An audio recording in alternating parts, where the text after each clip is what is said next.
சூழ்நிலையை நாம் ஏற்படுத்திய தீர்வோம். இங்கே குழுமி இருக்கின்ற நாம் அதற்கான உறுதியை எடுத்து அதை நோக்கி செயல்பட வேண்டும் என்று நான் கேட்டுக்கொள்கிறேன். This is our goal.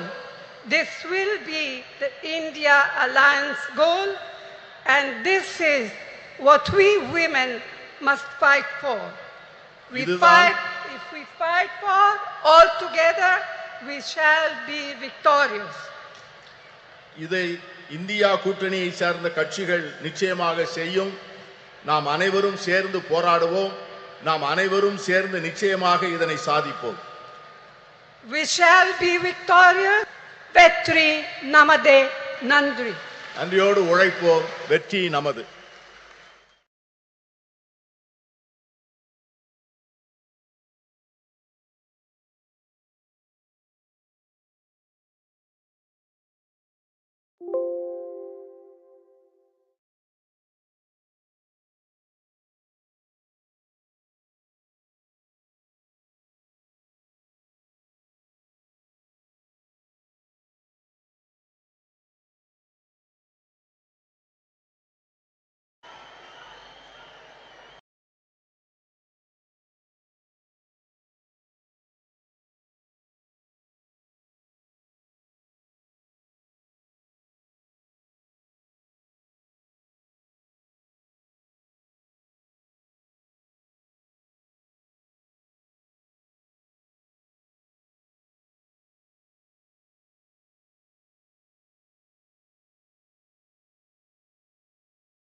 இந்திய பெண்களின் உரிமைக்காக பாராளுமன்றத்தில் கர்ச்சிக்கும் சிங்கமாய் மகளிர் அணிக்கு சிறந்த வழிகாட்டியாக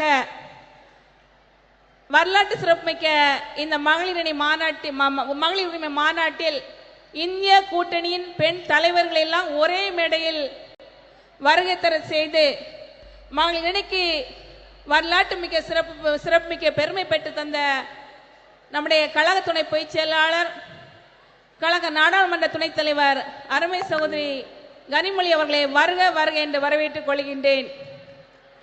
We have in our midst of eminent of leaders of the country, Madam Mehbooba Mufti, the former Chief Minister of Jammu and Kashmir, Madam Priyanka Gandhi, the General Secretary of Indian National Congress, Madam Supriya Sule, Member of Parliament and the Working President of NCP, Madam Dimple Yadav, Member of Parliament, Samajwadi Party, Madam Leslie Singh, Minister of Bihar and NEC Member of JDU, Madam Sonia, former MP and Politburo Member of the CPM, Madam Ani Raja, NEC Member of CPI and General Secretary of NEIFF, Raxi Millan, Deputy Speaker of Delhi Assembly, NCC Member APP, Madam Sumitra, the former MP of National Spokesperson of AITC. I would like to extend a very warm welcome each of them on behalf of the DMK Women's Wing.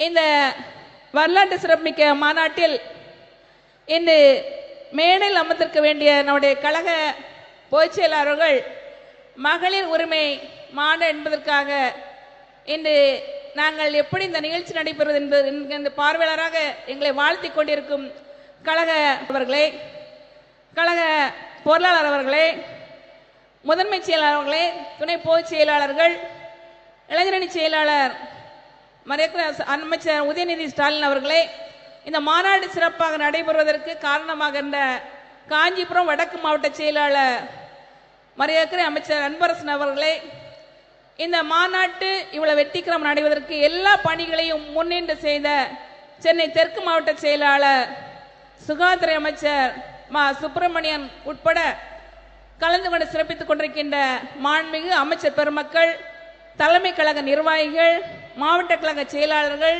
சட்டமன்ற இந்நாள் முன்னாள் உறுப்பினர்கள், கூட்டணி கட்சி தலைவர்கள், நிர்வாகிகள், மாநில மகளிர் நிர்வாகிகள், உள்ளாட்சி மன்ற பிரதிநிதிகள் மற்றும் தமிழகம் இங்கு வந்திருக்கின்ற கழக மகளிர்கள், தலைவர் கலைஞர்களின் நூற்றாண்டில் தலைவர் கலைஞர் ஆட்சியில் மீட்டு கொடுத்த மகளிர் உரிமைக்கு நன்றி செலுத்த விதமாகவும் வருகின்ற நாடாளுமன்ற தேர்தலில் ஒன்றியத்தில் ஒரு ஆட்சி மாற்றத்தை ஏற்படுத்தி மறுக்கப்பட்ட ஒருவருக்காக வந்திருக்கின்ற அனைத்து மகளிர்களையும் வருக வருக என வரவேற்று விடைபெறுகிறேன். நன்றி, வணக்கம்.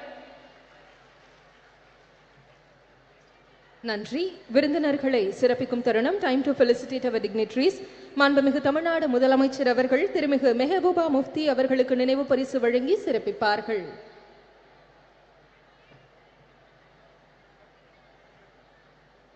திருமிகு Mehbooba Mufti will be honored by our Honorable Chief Minister of Tamil Nadu.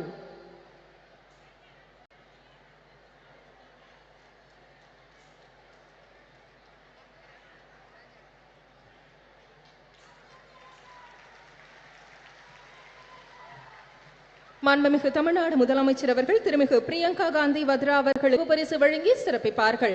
திருமிகு Priyanka Gandhi Vadra will be honored by our Honorable Chief Minister of Tamil Nadu.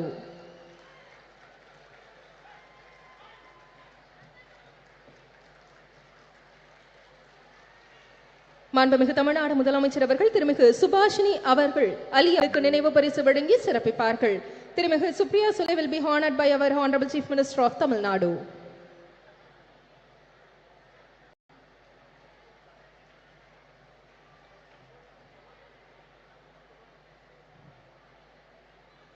திருமிகு ஆனி ராஜா அவர்களுக்கு நினைவு பரிசு வழங்கி சிறப்பு செய்யப்பட உள்ளது. திருமிகு ஆனி ராஜா will be honored by our Honorable Chief Minister of Tamil Nadu.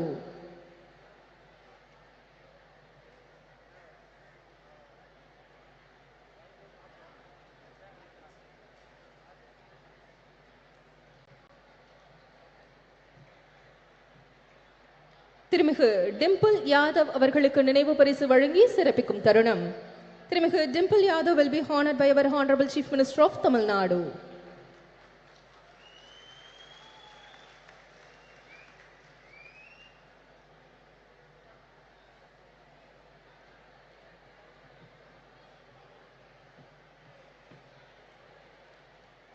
திருமிகு லேஷி சிங் அவர்களுக்கு நினைவு பரிசு வழங்கி சிறப்பிக்கும் தருணம்.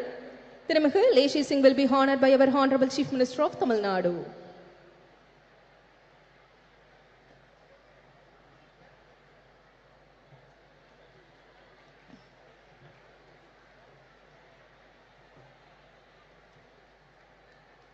திருமிகு சுஷ்மிதா தேவ் அவர்களுக்கு நினைவு பரிசு வழங்கி சிறப்பிக்கும் தருணம். திருமிகு Sushmita Dev will be honored by our Honorable Chief Minister of Tamil Nadu.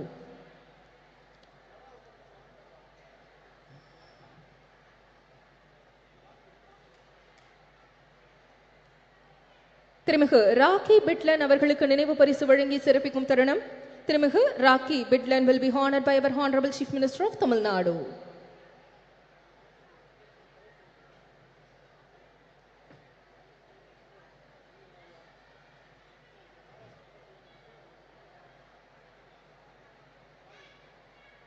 மாண்புமிகு தமிழ்நாடு முதலமைச்சர் அவர்கள் மாண்புமிகு மக்கள் நல்வாழ்வுத்துறை அமைச்சர் அவர்களுக்கு நினைவு பரிசு வழங்கி சிறப்பிப்பார்கள்.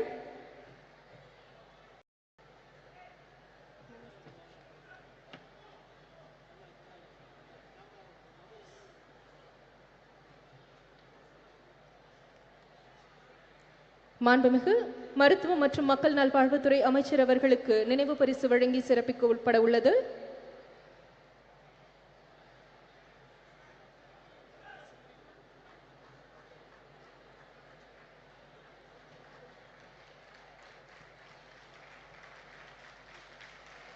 The Honorable Chief Minister of Tamil Nadu honoring Honorable Minister of Health and Family Welfare.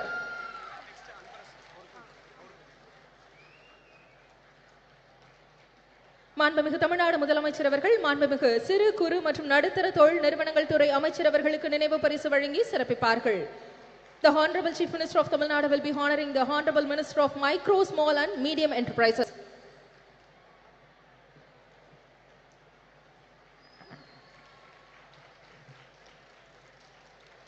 திமுக பொதுச் செயலாளர் திருமிகு கனிமொழி கருணாநிதி அவர்கள் மாண்புமிகு தமிழ்நாடு முதலமைச்சர் அவர்களுக்கு நினைவு பரிசு வழங்கி சிறப்பிப்பார்கள். DMK Deputy General Secretary திருமிகு Kanimozhi Karunanidhi will be honoring the Honorable Chief Minister of Tamil Nadu.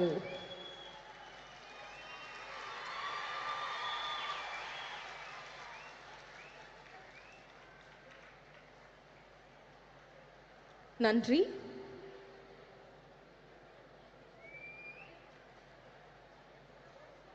குழந்தை குழந்தைகள் நலன் மற்றும் பெண்களின் உரிமைகளை முதன்மையாக கொண்டு பணியாற்றி வரும் டெல்லி சட்டப்பேரவை துணைத் தலைவரும் ஆம் ஆத்மி கட்சியின் தேசிய நிர்வாக குழு உறுப்பினருமான திருமிகு ராக்கி பிட்லன் அவர்களை சிறப்புரையாற்ற அன்புடன் அழைக்கிறோம். With great pleasure, we invite திருமிகு rakhi பிட்லன் for the special address.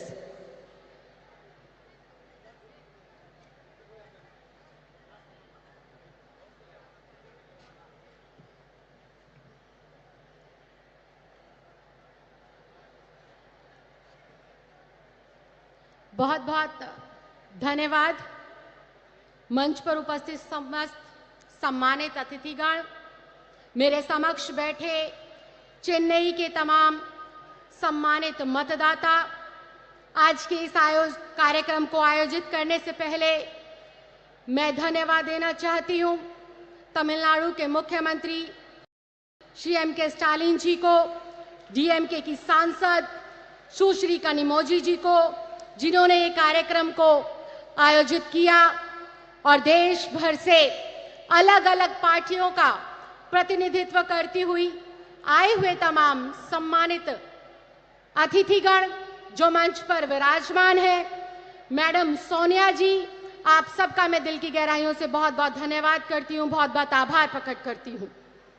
साथियों, आज का कार्यक्रम जो आयोजित किया गया है वो महिलाओं के अधिकारों पर चर्चा करने हेतु इस कार्यक्रम को बुलाया गया, इसका आयोजन किया गया।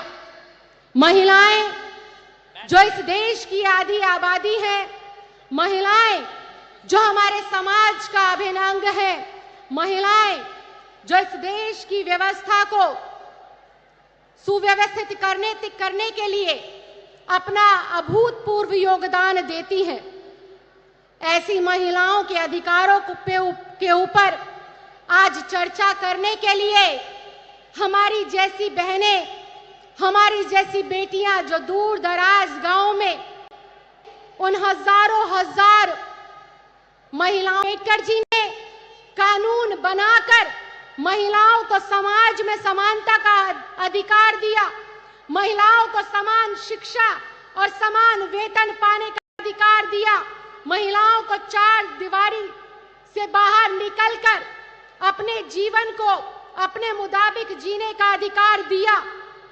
डॉक्टर भीमराव अंबेडकर संविधान निर्माता ने तो कई दशकों पहले ही हमारे इस देश की आधी आबादी को उसके अधिकार दे दिए थे। ये देश की आधी आबादी संविधान निर्माता डॉक्टर भीमराव अंबेडकर जी का बहुत बहुत धन्यवाद करती है, और देश की आधी आबादी की ये महिलाएं जो आज देश के अलग अलग हिस्सों में अपना प्रतिनिधित्व करती हैं,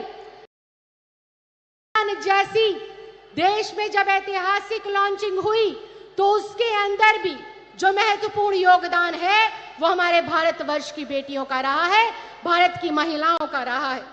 ये देश की आधी आबादी है जिसने हमारे देश की तरक्की में उसको आगे बढ़ाने में, चाहे गांव हो, देहात हो, छोटे से छोटा कस्बा हो, घर पे रहकर गृहिणी के रूप में या फिर किसी कामकाजी महिला के रूप में देश को अग्रसर करने के लिए अपनी महत्वपूर्ण योगदान और अपना महत्वपूर्ण भूमिका दी है।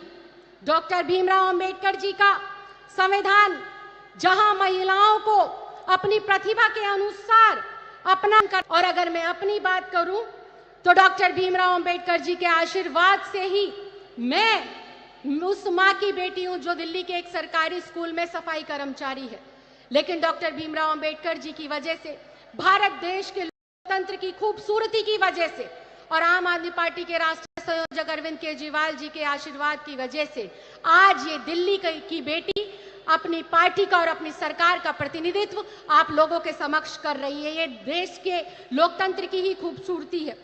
लेकिन जहां हम देश के संविधान लोकतंत्र की बात करते हैं, महिलाओं के हक और अधिकारों की बात करते हैं, सिर्फ वो संविधान के अंदर लिखे तो गए हैं, लेकिन दुर्भाग्यवश आज भी हमारी एक बड़े तबके की महिलाएं अपने अधिकारों से वंचित है। आज भी उनको उनके अधिकार नहीं मिल रहे हैं।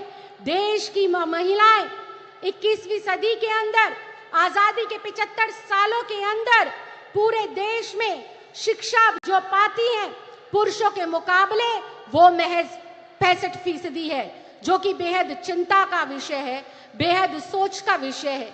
पूरे देश में अगर हम कामकाजी महिलाओं की बात करें, जो कि रिकॉर्ड पर मेंटेन होता है, उस काम की बात करें, तो उस काम को करने वाली कामकाजी महिलाओं की भी संख्या आज 75 साल पूरे होने के बावजूद भी महज 25 से 27% रह जाती है।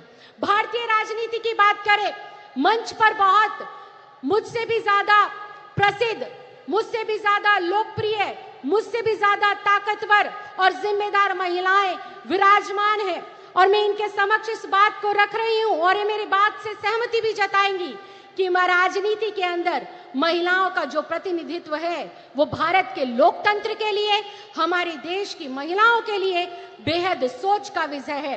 महज 15 से लेकर 17% महिलाएं हमारे राजनीति के अंदर अपना प्रतिनिधित्व देती हैं। आज महिलाओं का एक बड़ा तबका, या यूं कहें कि हमारी जो महिलाएं हैं अपनी सही स्वास्थ्य की जानकारी ना होने की वजह से काफी गंभीर रोगों से जो है ग्रसित है, जो कि आज एक चिंता का विषय है। कितने संख्या के अंदर गर्भवती महिलाएं जब अपना प्रसव के दौरान अस्पतालों में जाती है, सही स्वास्थ्य की जानकारी ना होने की वजह से उनकी मृत्यु हो जाती है।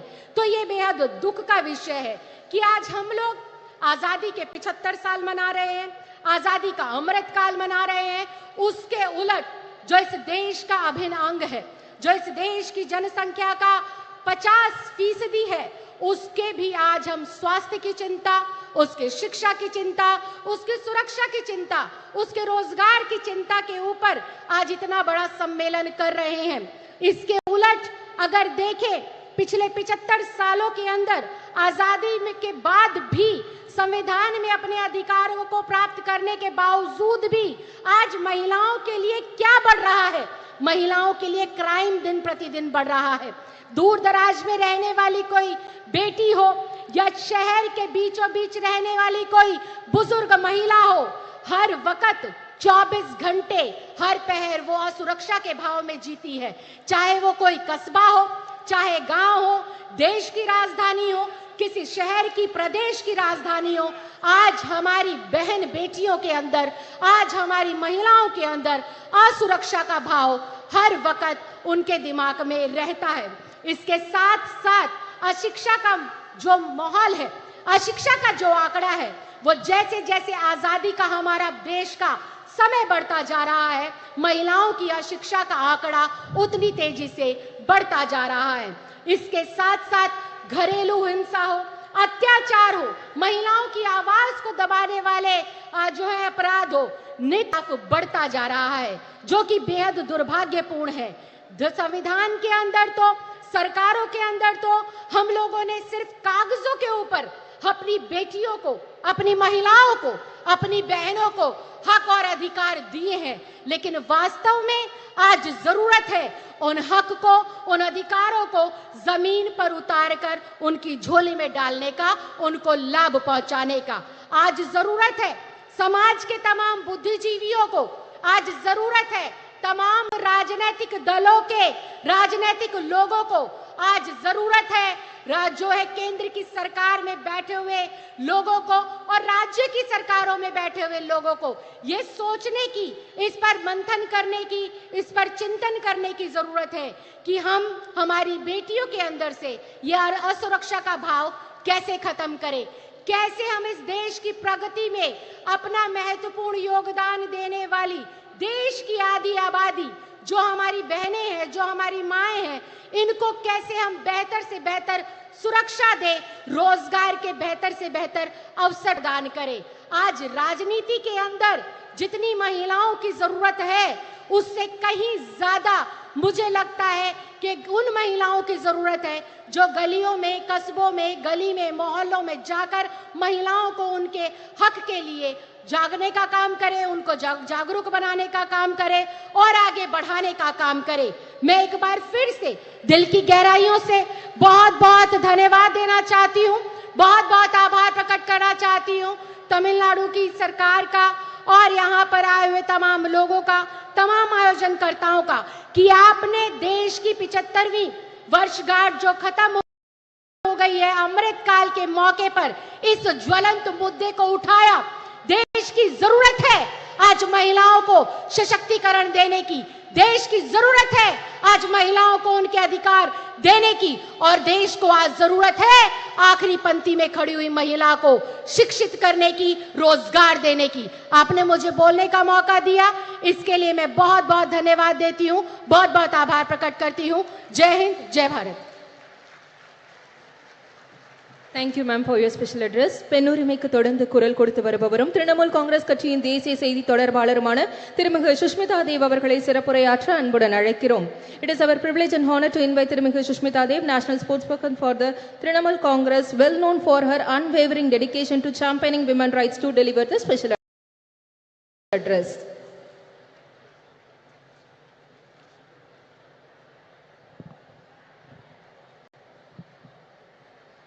Honorable Chief Minister of Tamil Nadu, Thalapathy M.K. Stalin, I have to say it's a great honor to come face to face with you, sir, for the first time. Former Jammu and Kashmir Chief Minister Mehbooba Mufti ji, Honorable Member of Parliament Kanoi ji,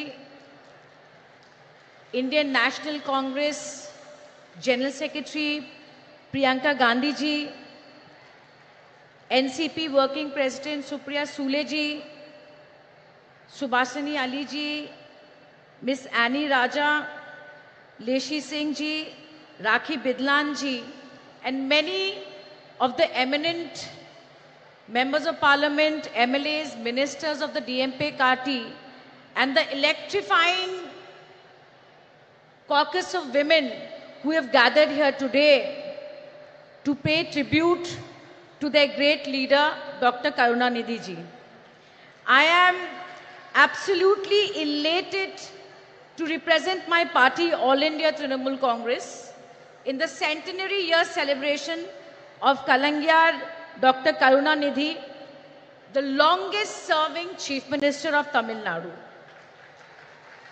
On behalf of my leader, Honorable Chief Minister of Bengal and Chairperson of the party, Mamata Banerjee, I pay my respectful tribute to him.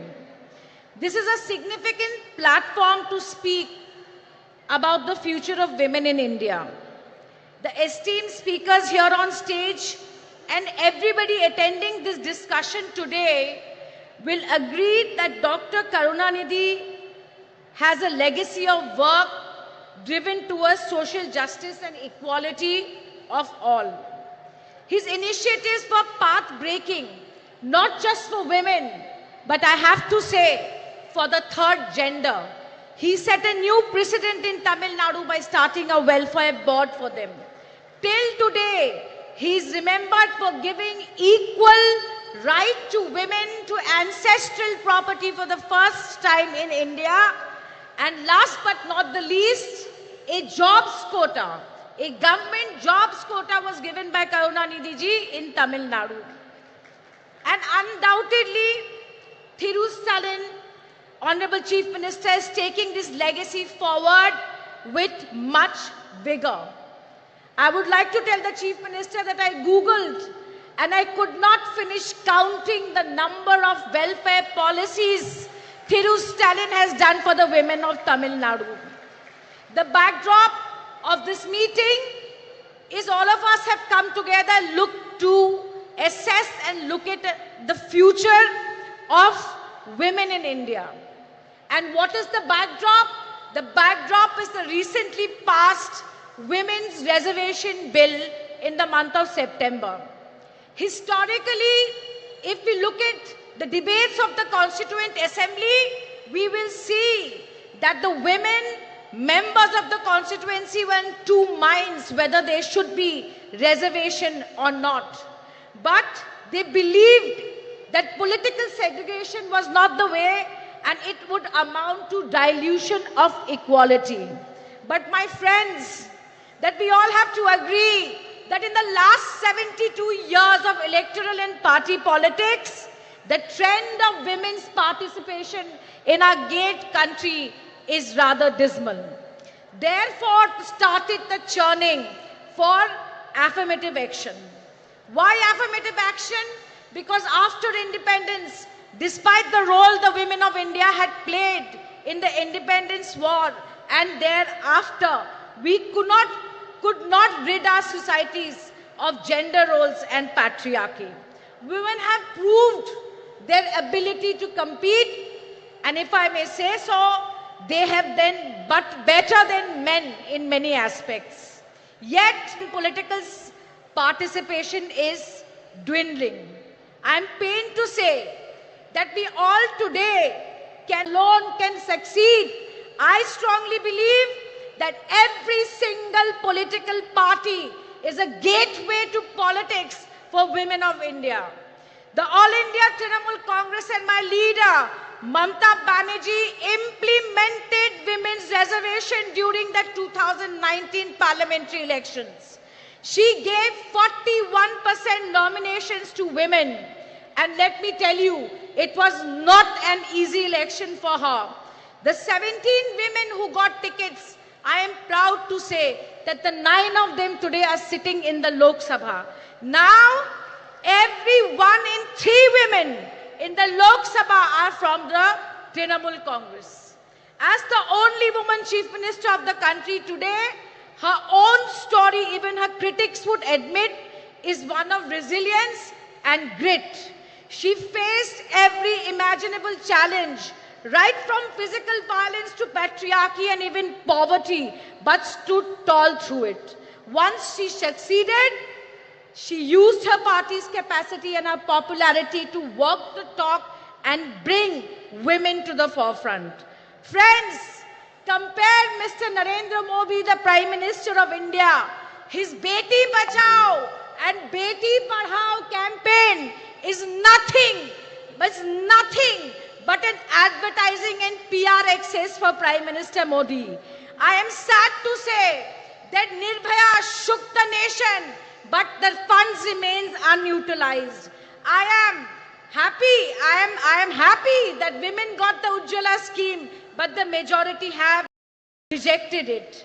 BJP, with an absolute majority, has delayed the reservation and given us a bill which is shackled in preconditions. It is preconditioned on a fresh census and a delimitation process. I hear on television people saying that women's reservation will be implemented in 2034. But let me tell you today that there is absolutely no guarantee that even if everything goes well, women's reservation will not come into effect till 2037. Not till 2037. The last time the Delimitation Commission was set up, it took 6 years to give a report. 6 years. Therefore, my friends, BJP is infamous for tokenism. Today, when the women's reservation bill was being debated in the parliament, we should be ashamed. We should be ashamed that the BJP MP accused of molesting our wrestlers was sitting in the parliament. Today, while women were being paraded naked in Manipur, raped and children orphaned, today the Prime Minister's conscience were not shaken. But like I said, how do we do it differently? And think of is where women have voted in greater numbers. Why should they remain at a minimum of a bare number of 9% in the Lok Sabha? If we want to change this, to be political will. I hope that you will agree with me that it is everyone's duty, every political party's duty to demolish the systemic and systematic discrimination and marginalization of women within parties has to stop. It must stop. We have to show the political will to have women in more substantive positions. But last but not the least, and I'm about to end my speech, that we have to recognize that to bring women to the forefront of politics, we need progressive male leaders like Dr. Karunanidhi. We need progressive male leaders like Shri Rajiv Gandhi ji, who gave the Panchayati Raj reservation. We need social activists like Raja Ram Mohan Nai, who stopped sati. I have absolutely no doubt in my mind that India parties will come to power in 2024 and oust this regressive and anti-woman regime that is ruling the country and convert and turn this Women's Reservation Act into the greatest enabler in the history of this country for women amendment. I end my speech by quoting the only woman Prime Minister in this country, Indira Gandhi ji. There are two kinds of people, those who do the work and those who take the credit. Travesty of a law in the name of reservation. Let us who are sitting here do the real work towards greater political representation of women. With these words, I once again thank the DMK party. I thank the women wings of the DMK party and your patience for listening to me. Jai Hind. Thank you very much. Thank you, ma'am. Bihar மாநிலத்தின் உணவு மற்றும் நுகர்வோர் பாதுகாப்புத்துறை அமைச்சரும் ஐக்கிய ஜனதா தளம் கட்சியின் தேசிய நிர்வாக குழு உறுப்பினருமான திருமிகு லேஷி சிங் அவர்களை சிறப்புரையாற்ற அன்புடன் அழைக்கிறோம். We request திருமிகு லேஷி Singh, the Minister for Food and Consumer Protection of Bihar State.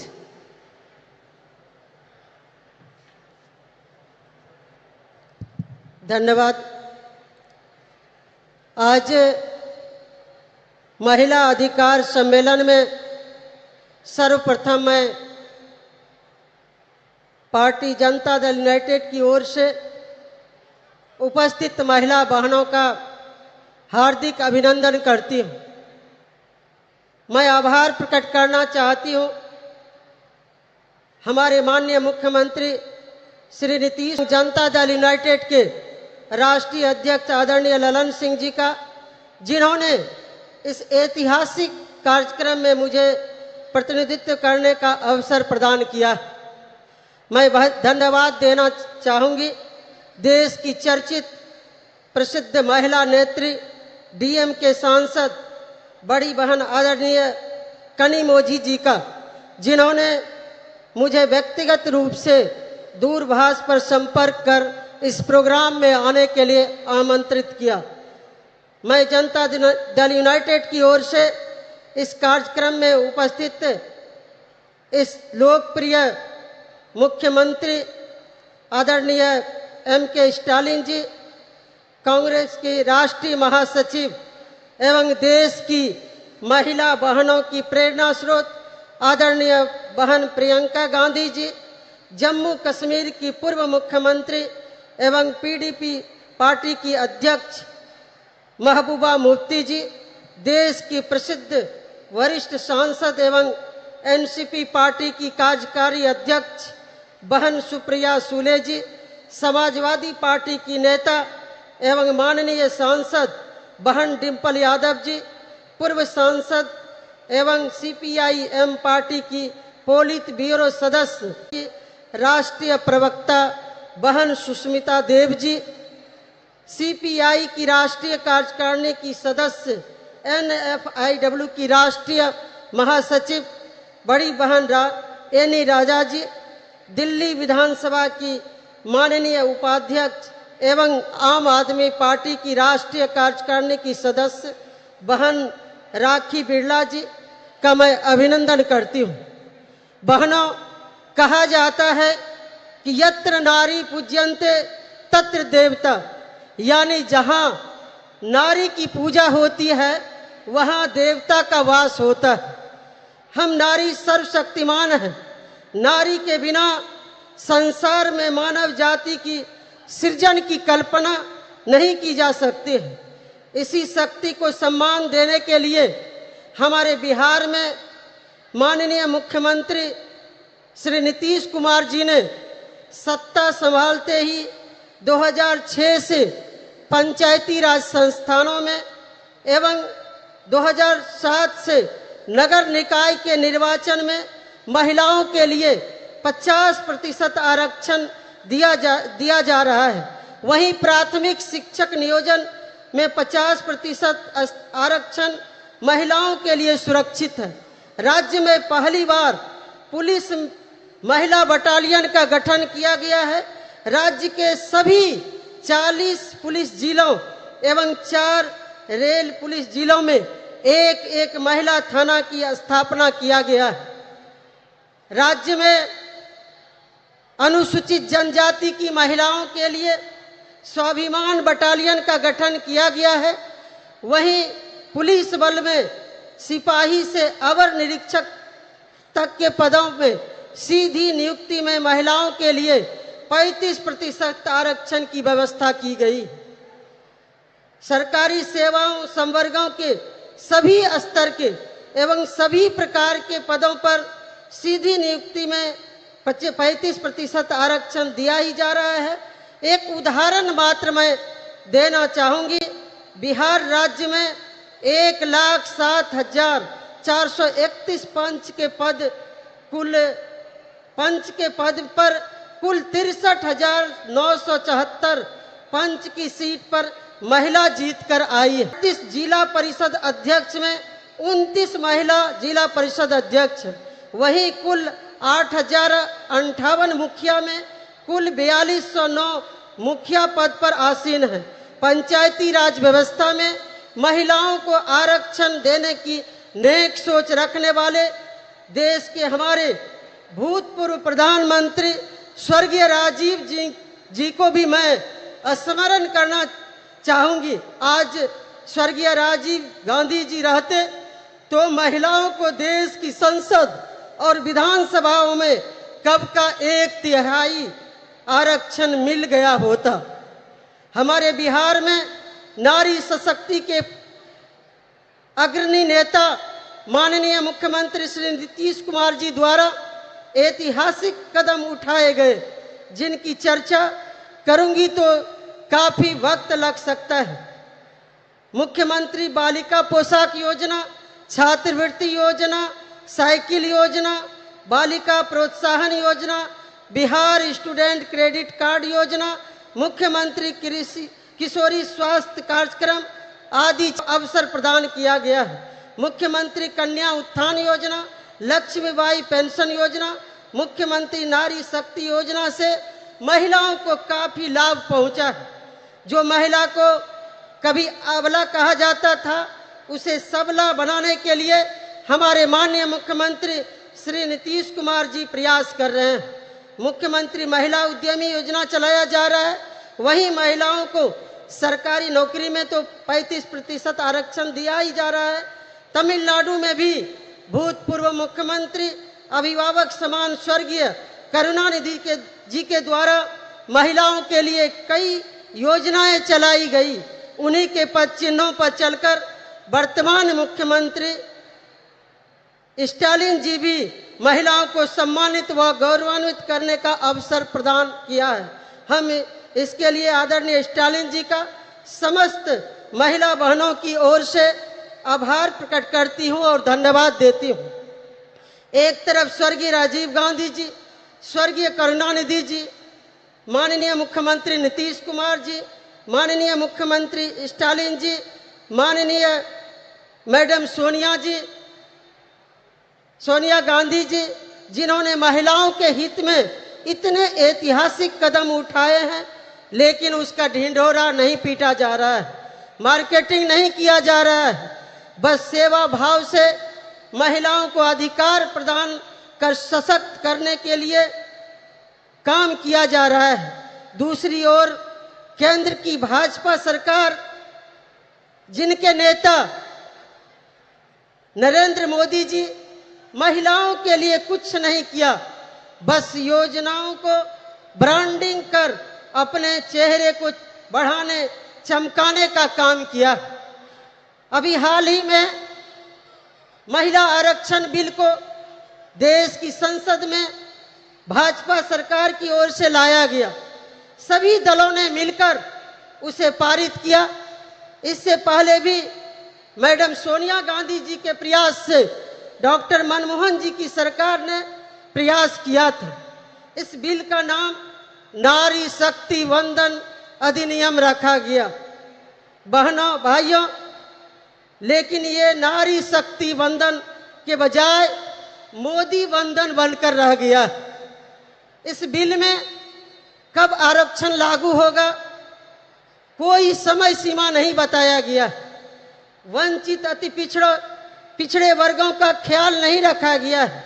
लेकिन मोदी जी एक जुमला की तरह इस विधेयक पर अपनी पीठ थपथपा रहे हैं।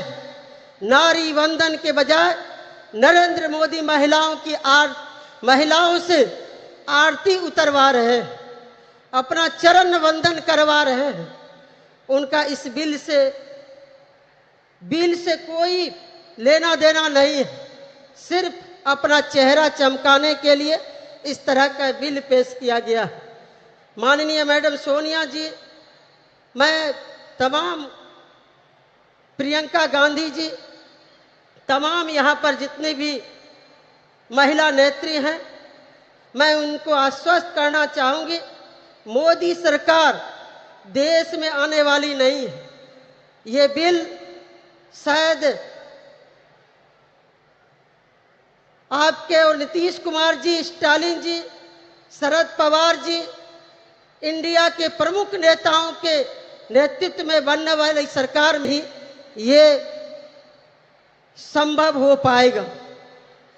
हम सभी चाहते हैं देश की महिला आरक्षण बिल में बिहार मॉडल को अपनाया जाए, जिसमें आबादी के हिसाब से 50% आरक्षण महिलाओं को बिल मिल सके, बिल में प्रावधान हो।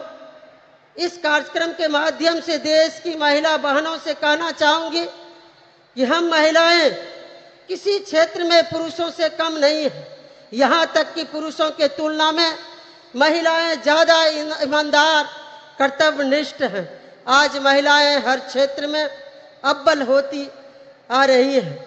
महिला एक घर में जन्म से लेकर दूसरे के घर भी जाकर उसे सुसज्जित संस्कार देने का काम करती है। महिलाएं धरती से लेकर अंतरिक्ष तक पहुंची। महिलाओं को केवल अवसर मिलने की आवश्यकता है।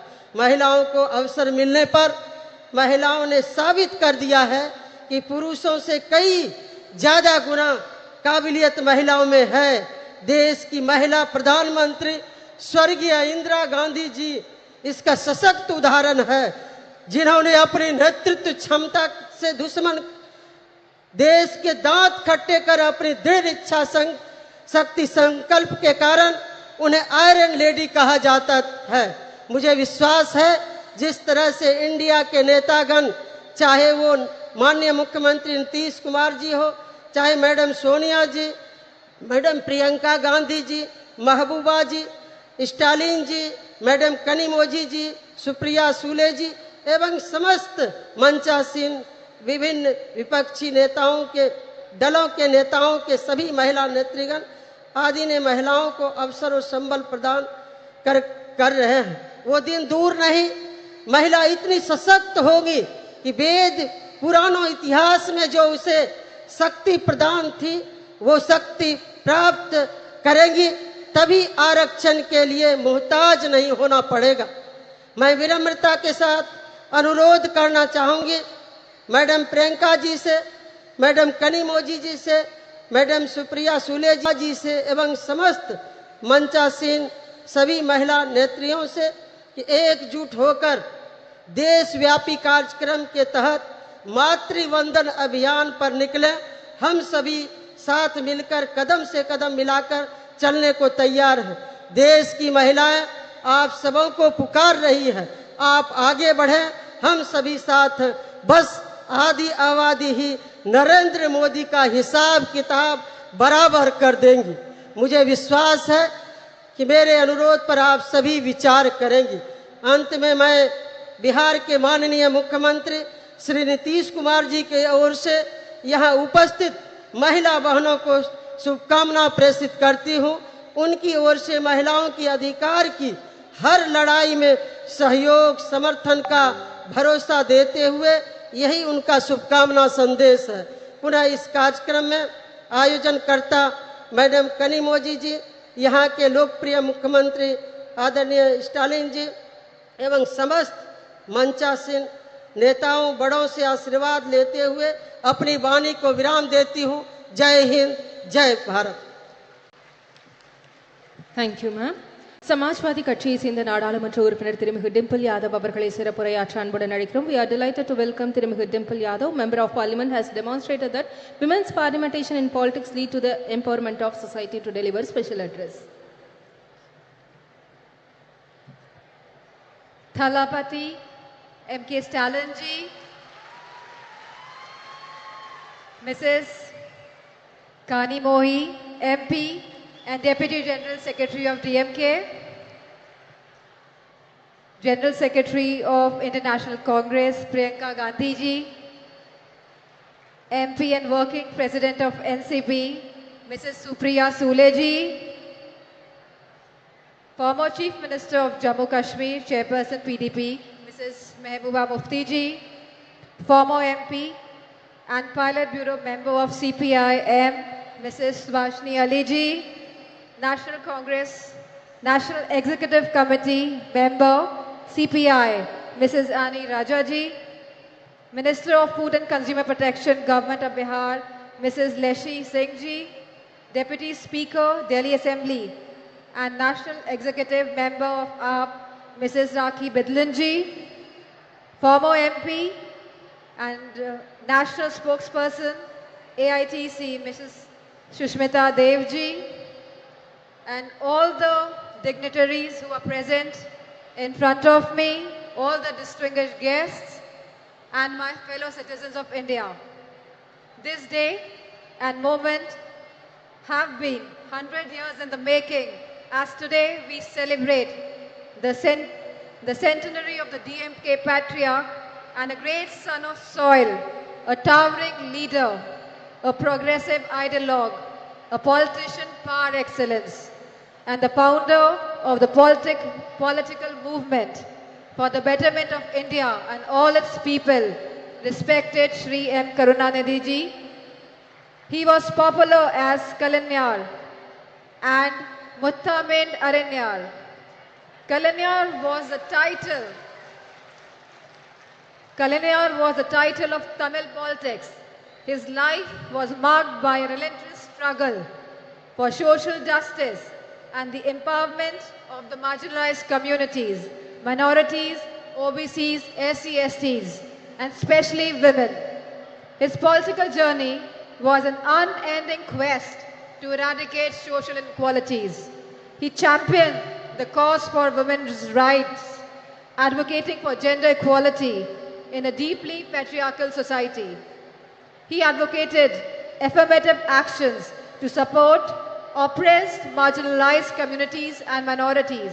He was a great advocate of increased state autonomy and accountability in the Indian federal structure. He pursued the Rajamanar Committee's report that was accepted by the then Prime Minister, Mrs. Indira Gandhi ji, and the Chief Ministers got the right to hoist the flags on Independence Day. Kalanar's life was dedicated to the pursuit of social justice, an endeavor that remains even more relevant and inspiring today. His vision was rooted in the principles of equality, fairness, and inclusivity. He believed that society could only prosper when every citizen, regardless of their background, was given equal opportunities to thrive. Under his leadership, the DMK pioneered several progressive policies that aimed to uplift the marginalized and oppressed sections of the society.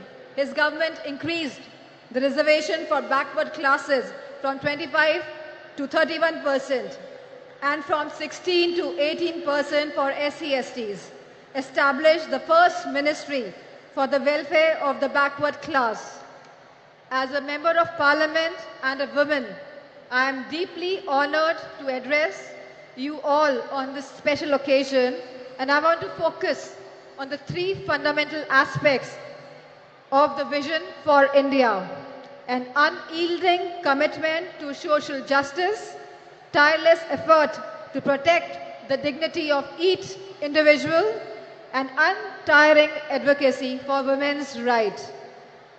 Samajwadi Party remains committed to these ideals as we cherish and uphold an unwavering commitment to protecting the respect and dignity of every individual.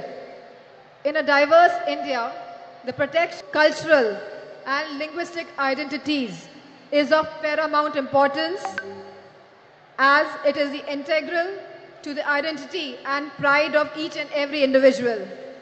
Leadership in this regard is not about exclusion, but rather about pluralism and diversity. Celebrating the unique cultural tapestry that is India. Now I turn my attention to the third crucial aspect of our vision, a deep sense of commitment to women's rights. We all must be a true feminist today, advocating for gender equality, women's education and upliftment, policies that have always been advocated and implemented by the Samajwadi Party in Uttar Pradesh, found home and expression in Tamil Nadu under Kalainar. He raised girls' marriageable age, provided women one-third reservations in the government jobs, local body elections, property rights, subsidized loans, financial assistance to widows, marriage, intercaste marriages, self-help groups, vocational training programs, free power and gas connections, and rice at ₹1, and many much policies. We must recognize that women's economic empowerment is not only a matter of individual dignity, but also a path towards overall societal and economic progress. This is in strict conformance to what successive Samajwadi Party governments have delivered for women in Uttar Pradesh under the Chief Ministership of Honorable Netaji and Shri Akhilesh Yadav ji. For us, women's rights is not a manner of speech, but a matter of faith and action. Let me draw the focus to the task at hand for this August gathering. The Magalir Urmai Manadu, being organized today by the DMK Women's Wing, headed by MP Kani Mohi, calls upon the central government, headed by BJP, for immediate action on women's rights issues. The BJP government has totally been proven incompetent and an abject failure in securing women's rights and providing security and safety to women. India has witnessed an alarming surge in crimes against women, particularly of the OBCs, SC/STs and the minorities. This dire situation reflects poorly on the government's ability to ensure the safety and the security of women, especially from the OBCs, SC/STs and minorities, who bear the brunt of this crisis.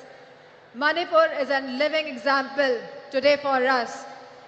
What has been seen in Manipur is really shattering the very idea of India. The data reveals that incidents of rape and sexual assault and violence against young girls, infants, women and older women have reached to one of the highest ever under the BJP government, exposing a fundamental breakdown in social order, sense of security and law and order. The lack of swift justice and a consistent track record of not holding perpetrators accountable has led to this scary situation in the country.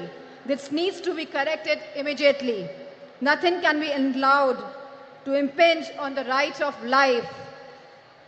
In the Indian democracy, women constitute of half the population, and this active participation in politics is essential for the robust democracy and a truly inclusive society. The recent proposal by the BJP government to postpone the vital reform of implementing 33% reservations of women in parliament and state assemblies way into the distant future is a huge disappointment that appears to be only a BJP political ploy. The BJP's move is only an eyewash, purely for electoral gains.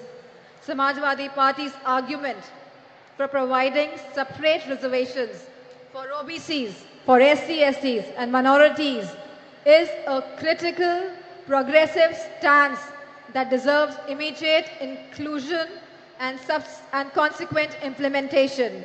The BJP government's one-size-fits-all will certainly dilute the representation of marginalized communities. The Samajwadi Party's proposition recognizes the unique challenges faced by the women of OBCs, SC/STs and minorities. By providing separate reservation, it ensures that these historically disadvantaged groups have a more equitable chance at political participation. BJP government should be open to this critical improvement offered by the Samajwadi Party. It is essential to recognize that diversity in representation is key to vibrant and dynamic democracy. The Samajwadi Party's argument rightly underscores this crucial point. As Samajwadi Party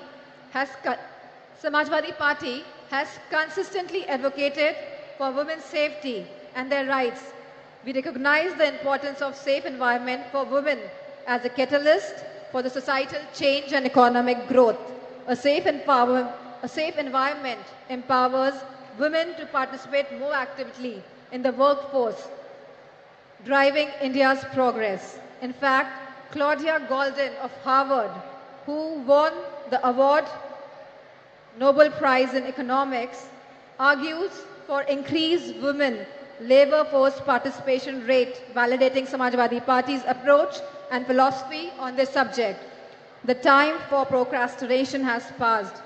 We need to break down the barriers that have held women back for so long. Let us build a society where everyone can live with dignity, freedom, and equal opportunities. We at Samajwadi Party, along with the India Coalition, are committed to making this vision a reality.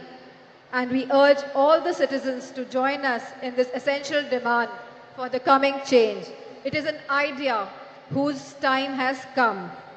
Thank you, DMK, for organizing this wonderful congress, this wonderful conference today, and for giving me this opportunity to present my views, my thoughts on behalf of Samajwadi Party.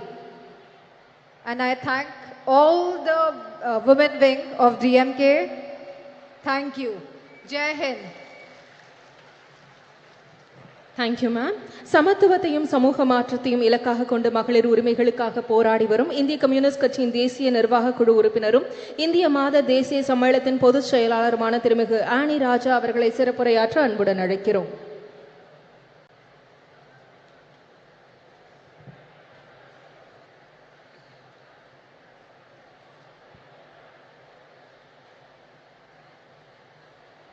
From the depth of my heart, I express my homage to the only one Kalaignar who showed the people and the country that how the words can be transformed into actions and how it can be beneficial to the people and especially to the women and children of the country, particularly the state of Tamil Nadu. I extend my gratitude and red salute to Tandai Periyar, Phule, Dr. Ambedkar, Ayyankali, Ayodhyadas Pandita for their immense contribution and effort for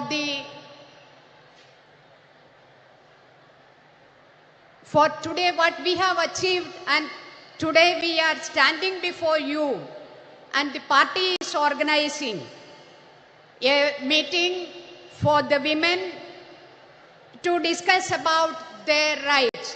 So this is possible because of the efforts of all these great stalwarts who have given their life for gender equality and justice, and my red salute to all of them. மகளிர் உரிமை மாநாட்டில் அதுக்கான எல்லா விதமான വർക്കും ചെയ്ത് എല്ലാ ഹെൽപ്പും ചെയ്ത് ஏதாச்சும் குறை இருந்தா அதை பார்த்து எங்களுக்கு இந்த நல்ல முறையா இந்த மாநாடு முடிக்கிறதுக்காக எங்களோடு சேர்ந்து இந்த மேடையில் அமர்ந்திருக்கும் இந்த தமிழ்நாடினுடைய முதலமைச்சர் தளபதி அவர்களே,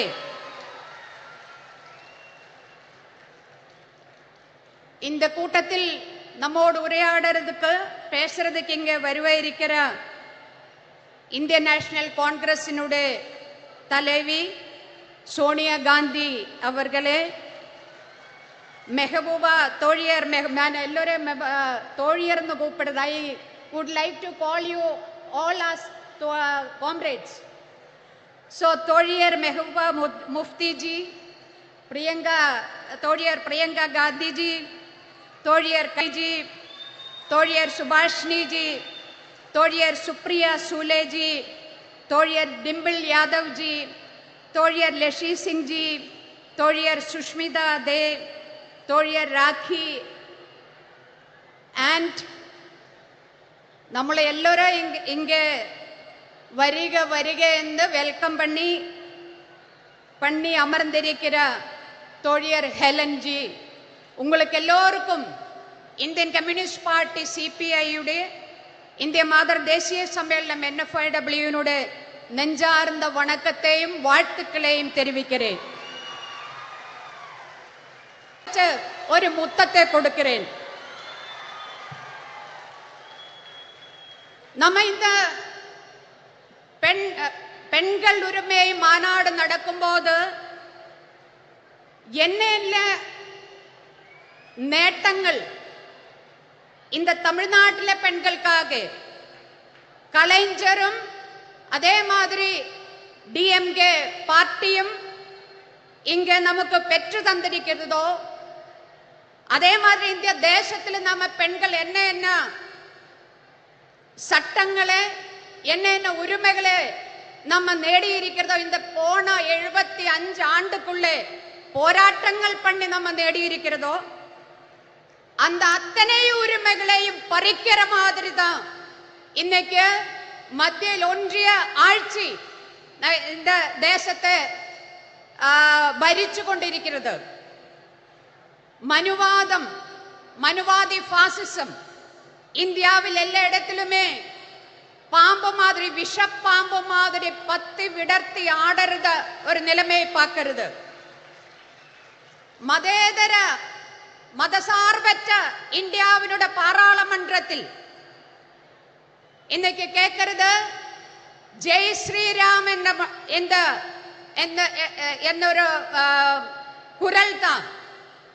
அதே மாதிரி செங்கோல் இன்னைக்கு இந்தியாவினுடைய பிரசிடென்ட், ஒரு பெண் பிரசிடென்ட், அவங்க தாழ்த்தப்பட்ட ஒடுக்கப்பட்ட கம்யூனிட்டியிலிருந்து வந்திருக்கிற பிரசிடென்ட், அந்த மாதிரி ஒரு பெண் பிரசிடென்ட் இருக்கும் போதும் இந்தியாவினுடைய பாராளுமன்றத்துக்கு வெளியே அவங்களை உட்கார வச்சு பாராளுமன்றத்துக்குள்ள செங்கோல் கொண்டு வைக்கிற ஆட்சி இன்னும் நரேந்திர மோடி 56 இன்ச் நெஞ்சளவுள்ள பிரதமர் உட்கார்ந்து இந்த தேசத்தை தொலைக்கிறதுக்காக உட்கார்ந்து இருக்கிற ஒரு கட்டத்தில் தான், ஒரு சந்தர்ப்பத்தில் தான் மகளிர் உரிமை மாநாடு கலைஞருடைய 100ஆண்டு விழாவை ஒட்டி இன்னும் நாம இங்க நடத்திட்டு இருக்கிறது. இந்த நாட்டில் நடக்கிற மரணங்கள், அது கூட்ட மரணங்களா இருந்தாலும் சரி, அது ஆற்றில் ஒழுகி நடக்கிற டெட் பாடிஸ் ஆயிருந்தாலும் சரி, மணிப்பூர்ல மோர்ச்சரியில் 5 மாசத்திலேறையா இருக்கிற அழுகிற டெட் பாடிஸ் ஆயிருந்தாலும் சரி, അതൊന്നുമേ இந்த 56 இன்ச் நெஞ்சளவுள்ள பிரதமர் நரேந்திர மோடிக்கு கொஞ்சம் கூடி கவலை இல்லையா? ബലാത്സംഗം, പാലിയൽ ബലാത്കാരമാവട്ടെ, കൂട്ടപാലിയൽ ബലാത്കാരമാവട്ടെ, അതെല്ലാമേ വന്ന് ചാനൽ ചർച്ച, നമ്മ ஊடகங்களில் சர்ச்சை 2 நாள் 4 நாள். அதுக்கு பிறகு யாரையுமே அது கவலைப்படுத்தாத ஒரு செய்தியா மாறி இருக்கிற ஒரு சமயத்தில் தான் மகளிர் உரிமைக்கான மாநாடு நாம் இங்க நடத்திட்டு இருக்கிறது. 2002 குஜராத் கலவரம், அந்த குஜராத் கலவரம் அது பிளான் பண்ணி டிசைன் பண்ணி நடப்பிலாக்கிய கலவரம் தான். ஆனா இந்த 2023 நம்ம இந்த மகளிர் மாநாடு நடக்கும்போது, உரிமை மாநாடு நடக்கிற இந்த டைமில் எங்க வேணாலும் எப்ப வேணாலும் நம்மளை மரணம் நம்மளை தேடி வர ஒரு நிலைமை, எங்க வேணாலும் எப்ப வேணாலும் பெண்கள் பாலியல் பலாத்காரத்துக்கு ஆளாகிற ஒரு நிலைமை, அந்த மாதிரி ஒரு நிலைமையில் தான் இன்னைக்கு நாம இருக்கிறது. ட்ரெயினில் பயணம் செய்யும்போ அந்த ட்ரெயினில் பயணம் செய்யறவங்களே அவங்களை காப்பாற்றுவதற்காக போலீஸ், ரயில்வே போலீஸ் இருக்கிறது. ஆனா அந்த ரயில்வே போலீஸ் பயனாளிகளை தோக்கெடுத்து துப்பாக்கி எடுத்து சுட்டு கொலை பண்ணற காட்சி நம்ம கண் முன்னாடி இருக்கிறது. அதே மாதிரி ஒரு ஸ்கூலில், பள்ளிக்கூடத்தில் ஒரு டீச்சர் உட்கார்ந்த மத்த ஒரு முஸ்லிம் ஸ்டூடெண்ட் நிக்க வச்சு மத்த ஸ்டூடெண்ட்ஸோட சொல்றது, நீங்க எல்லாரும் போய் அடிங்கோ அந்த குழந்தைன்னு சொல்லி குழந்தைகள் தயங்குறது. ஆனாலும் அவங்கள ஃபோர்ஸ் பண்ணி அந்த குழந்தைய அடிக்க வைக்கிறது. இது நம்ம கண் முன்னாடி பார்த்துட்டு இருக்கிறது. ஒரு சிறுமி 8 வயசான கூட்ட பாலியல் பலாத்காரത്തിന് ഇരയായി அங்கிருந்து தப்பிச்சோடி பல வாதிலும் தட்டி விழிக்கிறது, முட்டறது, என்னை காப்பாற்றுங்கோ. ஆருமே வாதில் துறக்காம அதே அப்படியே ஆட்டி ஓடிக்கிறது. இதும் நம்ம கண் முன்னாடி நடக்கிறது. இந்த மாதிரி ஒரு நிலைமையில் ஏன் இது நடக்காம இருக்குவே? 2014 இந்தியில ஒன்றியத்தில் பிஜேபி தலைமையிலான ஆட்சியா வந்ததிலிருந்து, அதுக்கு முன்னாடியே பெண்களுக்கு எதிரான வன்கொடுமைகள் நடந்துட்டு இருந்தது. ஆனா 2014 இருந்து பார்த்தா அதனுடைய நம்பர் அது ரொம்ப அதிகமா போயிட்டு இருக்கிறது. நம்பர் அதிகமா போகிறது மட்டும் கிடையாது, அதனுடைய குரூரதா எவ்வளவு கொடூரமான விதத்தில் அந்த பெண்கள் அந்த மாதிரி பாலியல் பலாத்காரத்துக்கு ஆளாகிறது. இது மட்டும் பாலியல் பலாத்காரத்துக்கு ஆளானா அது வந்து கேஸுக்கு போனா, கோர்ட்டுக்கு போனா அங்க வந்து குத்தவாளிக்கு தண்டனை கிடைக்குது ரொம்ப ரொம்ப கம்மி. 100 கேஸ் எடுத்தா அதுல 5 கேஸில் கூடி குத்தவாளியை தண்டிக்கிறது கிடையாது. அது மட்டுமா, ரொம்ப ரொம்ப இந்தியாவில் இருக்கிற பெண்கள் இன்னைக்கு போர் முகத்தில் நிற்கிற மாதிரி യുദ്ധ സമാനമായ ഒരു സാഹചര്യത്തിലൂടെ ഇന്ത്യയിലെ സ്ത്രീകൾ കടന്നു പോകുന്നു എന്ന് പറയുന്നതിന് പ്രധാനപ്പെട്ട 2 കാര്യം நிறைய சட்டங்கள் இருக்கிறது. பெண்களை காப்பாற்றுவதற்காக, பெண்களுடைய உரிமையை உறப்பு கொடுக்கிறதுக்காக பாசாக்கியது. என்ன வருது இன்னைக்கு அந்த சட்டங்கள்? அங்க குஜராத்தில் ബിൽക്കിസ് ബാനു എന്ന ബിൽക്കിസ് ബാനുവിനെ പറ്റി ഞാൻ നിങ്ങളോടെല്ലാം சொல்ல വേണ്ട ആവശ്യം கிடையாது. ബിൽക്കിസ് ബാനുവിനെ അവളുടെ കുടുംബത്തിലെ മത്ത പെൺകളെ കൂട്ട പാലിയൽ ബലാത്കാരം பண்ணி அவங்களை கொலை பண்ணிய அந்த கொடும் குற்றவாளிகள் அவங்களில் ஜெயிலில் இருந்தது. இந்தியா வந்து 56 ഇഞ്ചുകാരൻ പ്രധാനമന്ത്രിയുടെ തലമയിൽ 75 ആണ്ട് സ്വതന്ത്ര ദിന വിഴ நம்ம செலிப்ரேட் பண்ணியிருக்கும் போது, இந்தியாவில ஜனங்கள் செலிப்ரேட் பண்ணியிருக்கும் போது, இந்தியாவினுடைய பிரதமர் நரேந்திர மோடி செங்கோட்டையில் இருந்து பேசிட்டு இருக்கும் போது, அதே நேரத்தில் குஜராத்தில் இருந்த அந்த கொடும் குற்றவாளிகளை, ஜெயிலில் இருந்த அந்த குற்றவாளிகளை அப்படியே ஜெயில் துறந்து விட, நீங்கள் எல்லாம் போயிடுங்கோ என்ன சொன்னது? சன்ஸ்காரி பிராமின் அவங்களெல்லாம் பயங்கரமான பிராமின்ஸ். பிராமணை வந்து ஜெயிலில் வச்சா கொடும் பாவம், அதனால அவங்களை விடுவிக்கிறேன் அப்படின்னு சொல்லி பில்கிஸ் பானுவினை அவளுடைய குடும்பத்தை அழிச்ச, அந்த பெண்களை கற்பழிச்ச, அந்த கொடும் குற்றவாளிகளை ஜெயில்னு ஃப்ரீயா விடுறது. அது என்ன அர்த்தம்? அதுக்கு அர்த்தம், அதனுடைய அர்த்தம் என்ன சொன்னா, இந்தியாவில் இருக்கிற அத்தனை சட்டங்களும் பெண்களுக்கான, பெண்களோட உரிமைக்கான அத்தனை சட்டங்களும் அதுக்கு எந்த அர்த்தமும் இல்லாத போகிறது. 2014 இருந்து ഞാൻ முடிக்கிறேன். 2014 ഇരുന്ന് ഇന്ന് വരെ RSSനാൽ നയിക്കപ്പെടുന്ന ഫാസിസ அரசாங்கம், மத்திய அரசாங்கம் ஒன்றி அது வந்து பெண்களை ஏமாற்றித்தான் இன்னைக்கு ஆட்சியில் அமர்ந்திருக்கிறது. என்ன சொன்னான்னு எனக்கு முன்னாடி இங்க பேசியது பேட்டி பச்சாவோ பேட்டி படாவோ அதெல்லாம் நான் சொல்றதில்ல. இப்ப என்ன கடைசியில வந்து பெண்களுக்கு இடஒதுக்கீடு சட்டம் பாஸ் பண்ணி இருக்கிறது. இந்த பேப்பர்ல சக்கரை எழுதி வைக்கிறது, சக்கரை.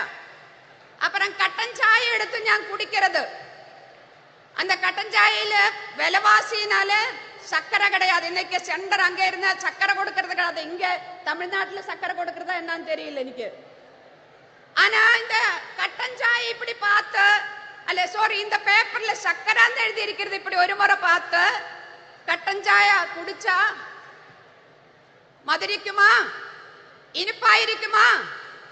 அதே மாதிரிதான் ஏட்டில புல்லு தின்ன மாட்டே மகளிருக்கு இடஒதுக்கீடு சட்டம்னு சொல்லி பாஸ் பண்ணி இது தெய்வம் ஆறு நரேந்திர மோடி.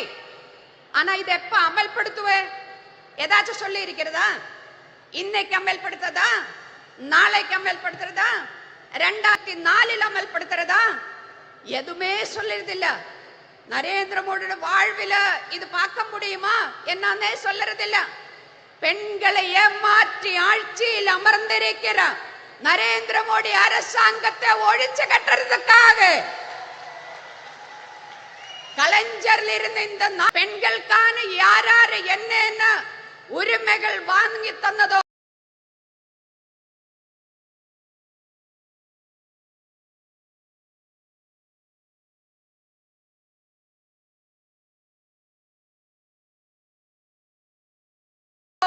அத்தனை உரிமைகளையும் காப்பாற்றுவதற்காக இந்தியாவினுடைய அரசியல் சாசன சட்டத்தை, இந்தியாவினுடைய ஜனநாயகத்தை, இந்தியாவினுடைய மத சார்பன்மையை காப்பாற்றுவதற்காக நாம எல்லோரும் இப்படி எந்த ஜாதி எந்த மதம் என்று தெரியாம அது பார்க்காம நம்ம எல்லோரும் இப்படி அமர்ந்திருக்கிறது. அந்த மாதிரி நாளைக்கும் நமக்கு எல்லோருக்கும் சேர்ந்து அமர்ந்திருக்கிறதுக்காக, இந்தியை காப்பாற்றுவதற்காக, நம்மளை நாமே காப்பாற்றுவதற்காக இந்த மாநாடு நரேந்திர மோடி ஆட்சியினுடைய முற்றுப்புள்ளி வைக்கிறையா மாநாடா மாற வேண்டதா இருக்குன்னு சொல்லி விடைபெறுகிறேன். நன்றி, வணக்கம். இன்குலாப் சிந்தாபாத். சிறப்புரையாற்றியமைக்கு நன்றி அம்மா. தேர்ந்த அரசியல்வாதியும் ஒப்பற்ற போராளியுமான தேசியவாத காங்கிரஸ் கட்சியின் செயல் தலைவர், நாடாளுமன்ற உறுப்பினர் திருமிகு சுப்ரியா சூலே அவர்களை சிறப்புரையாற்ற அன்புடன் அழைக்கிறோம்.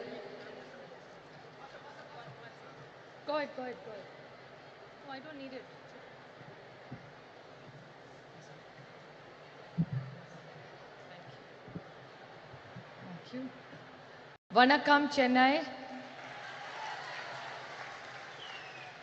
Women's Rights Conference. Dimple Yadav ji, Subhashini Ali ji, Annie Raja ji, Leshi Singh ji, Rakhi Bidlan, Sushmita Dev, Anupi Sadagiri Kanimoli, Helen Davidson, Namakkal Rani, all the honorable MPs, ministers, media, DMK leaders and policy makers. I thank the DMK for hosting this most wonderful event today here. And when I stand here, I must, when I start my speech, pay great honors Periyar, Annadurai, Kalingnar, Karunanidhi ji on his centenary year, Chhatrapati Shivaji, Shahu Phule Ambedkar, which is the legacy we work, and a very special moment. Sena Tamila Ema போதினிலே இன்பத்தை தன் வந்த பாயுத காதனிலே. What I will is a very sweet language, and it's like sweet honey when you get. So Tamil, which is a beautiful language, which I fortunately in Parliament am surrounded by DMK. There is Baluji, our leader, who sits in the front, Sonia ji, who sits in the front.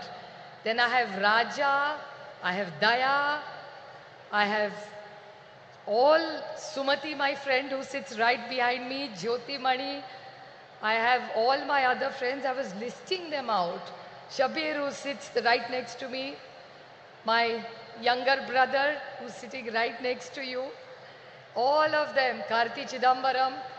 So sometimes I'm confused whether I'm in NCP or I'm in DMK, because I'm surrounded only by DMK. And I'm going to request Stalin Anna that we are fighting for our party and symbol in Maharashtra. So if Maharashtra doesn't get a ticket, I know one ticket I will get is from DMK in the Tamil Nadu here. But it's really wonderful to be here because Tamil Nadu has a rich legacy. It's a state which has done social justice. The state which I come from, of Shau Phule Ambedkar's, you have the same rich legacy of Periyar, Annadurai, and of Karunanidhi ji. So we feel very proud, and I was very blessed and lucky to meet Karunanidhi ji whenever he came to Delhi.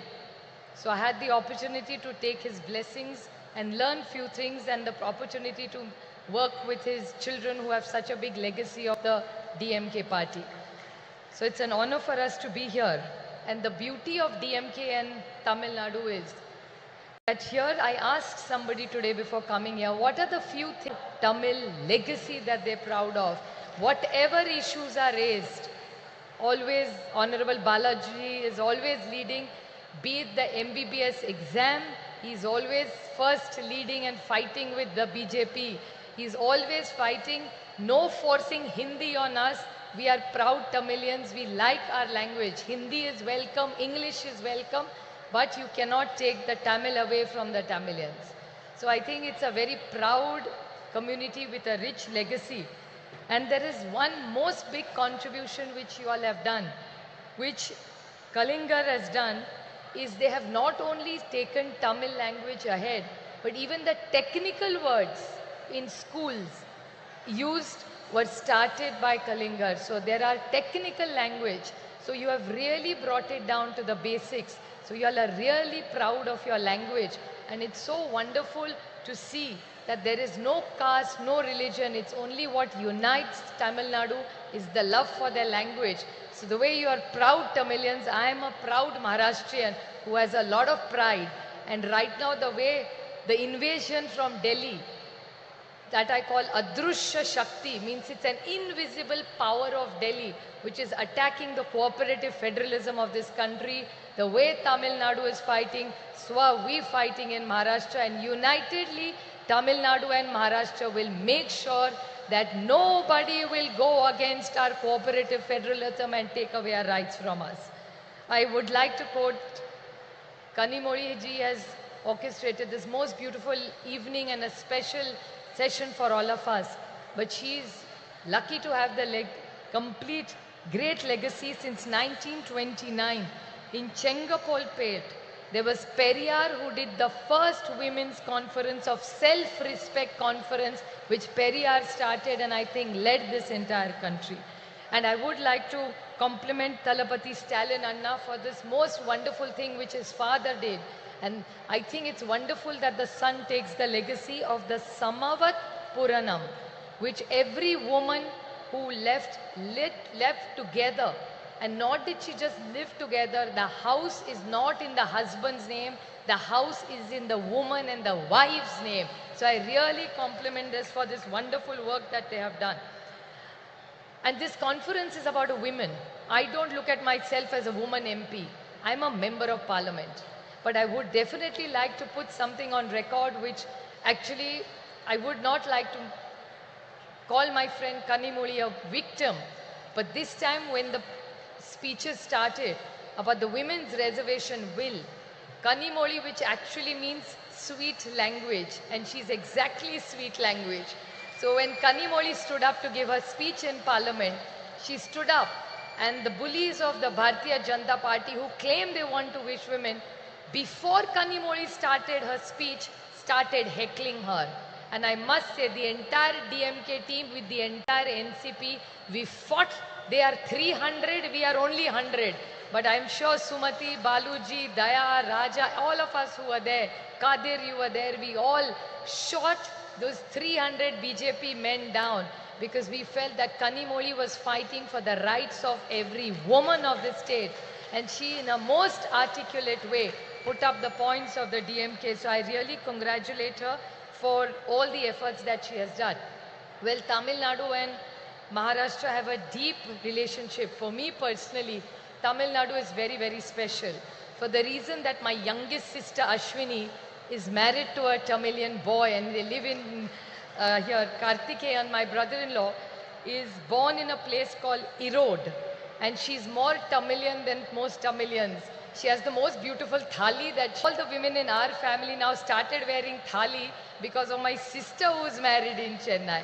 So we have a deep connection of architecture, food, saris, textile, jewelry, music, dance.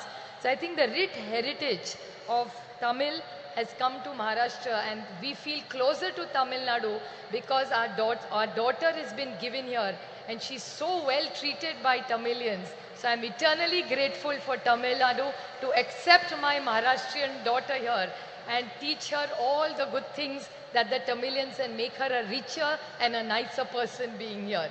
She was quite nice when she was with us, but she's become a better person after she's moved here. So we are looking after my sister. And it's really interesting that how languages bring us together. There are common things between Maharashtra and Tamil. You have L, you have L, and you have L. We have only L and you have L. It's like Malai is mountain, Palli is school, and Kannimoli is sweet language. L, L and Modi. L, L and Modi. So these are all interesting things that bring us all together. And we all who are on the dais today are committed to giving every woman her dignity, and that's why we are all here from various parts of the nation. We all work together, and the India project that has been started, we are committed to giving a fair and a just leadership and governance which India deserves. So we are committed, and I thank Thalapati Stalinanda for all the efforts that he makes. He comes for every India meeting. The first leader to come to the meeting is Baluji and Anna. Most punctual, most eager. Sometimes people are talking in Hindi. They have no clue what is going on. But Anna and Baluji are very meticulously hearing the meeting. In the middle, they will ask me, what are they saying? Then now we keep a translator for them. But they are so meticulously working, most punctual, most disciplined in every India meeting. So every time we meet Anna and Baluji, it's the most precious gift that I can give my mother. And while I was walking, when I came to meet Anni, I saw in the audience, I could smell this beautiful fragrance of happiness, joy and celebration. Power of this positive energy of the women of Chennai. I'm eternally grateful for us to be here together to celebrate life, to celebrate freedom, celebrate joy. Because I think women have a huge power behind, and it's not about genders. I think the great teamwork that we have done, and like Kannimoli always says,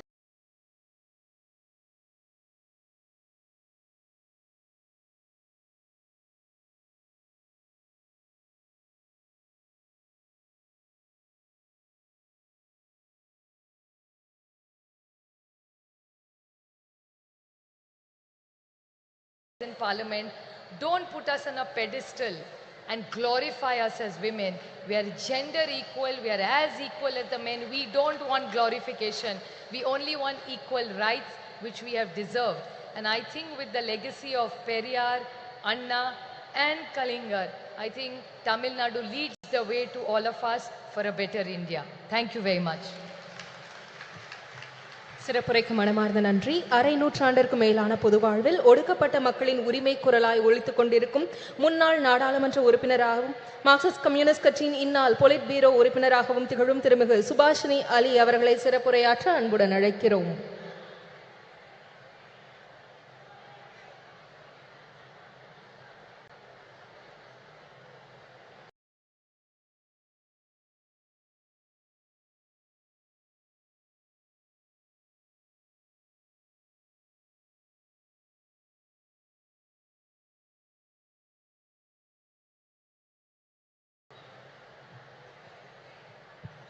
Vanakkam. Honorable Chief Minister Stalin Anna and my dear younger sister Kanimori, all the women leaders of India who are on the stage, Mehbooba ji, a woman Chief Minister of Jammu and Kashmir, we should really pay our respects to her, Priyanka ji, Supriya Sule ji, Dimple Yadav, Annie Raja, Leshi Singh, very, very outspoken Rakhi ji, Sushmita Dev ji,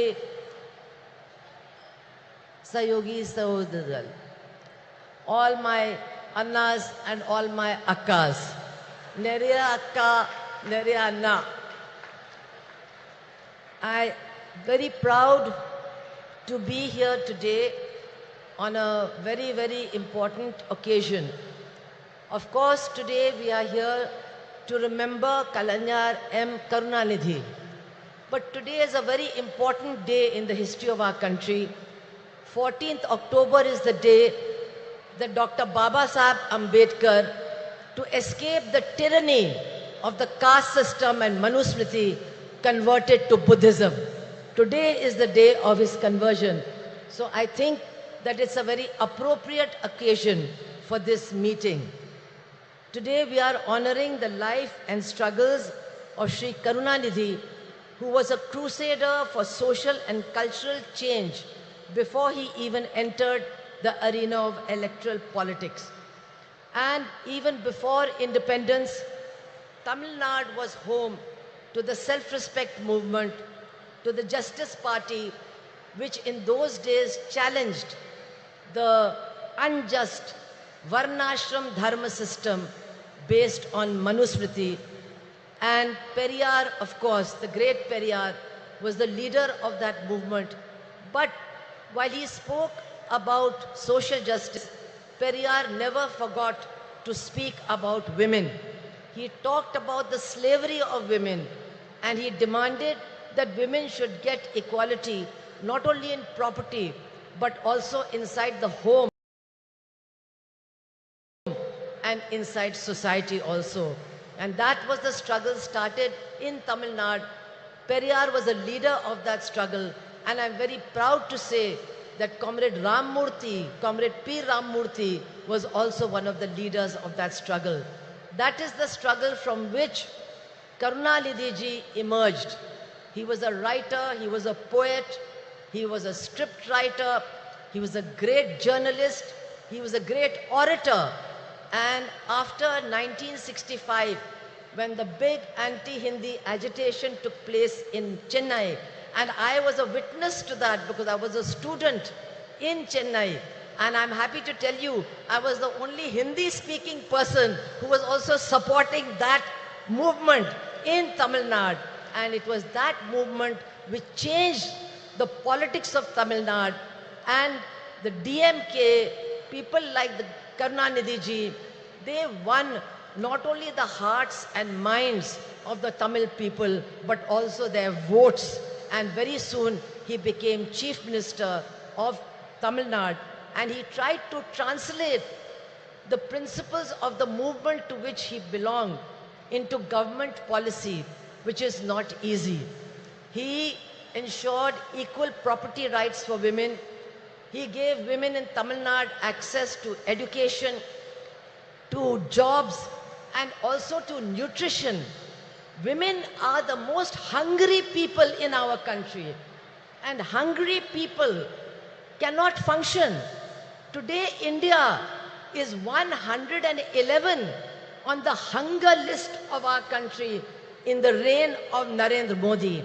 But governments like Tamil Nadu, left government of Kerala have done a great service by trying to ensure that not a single woman and not a single child goes to sleep hungry.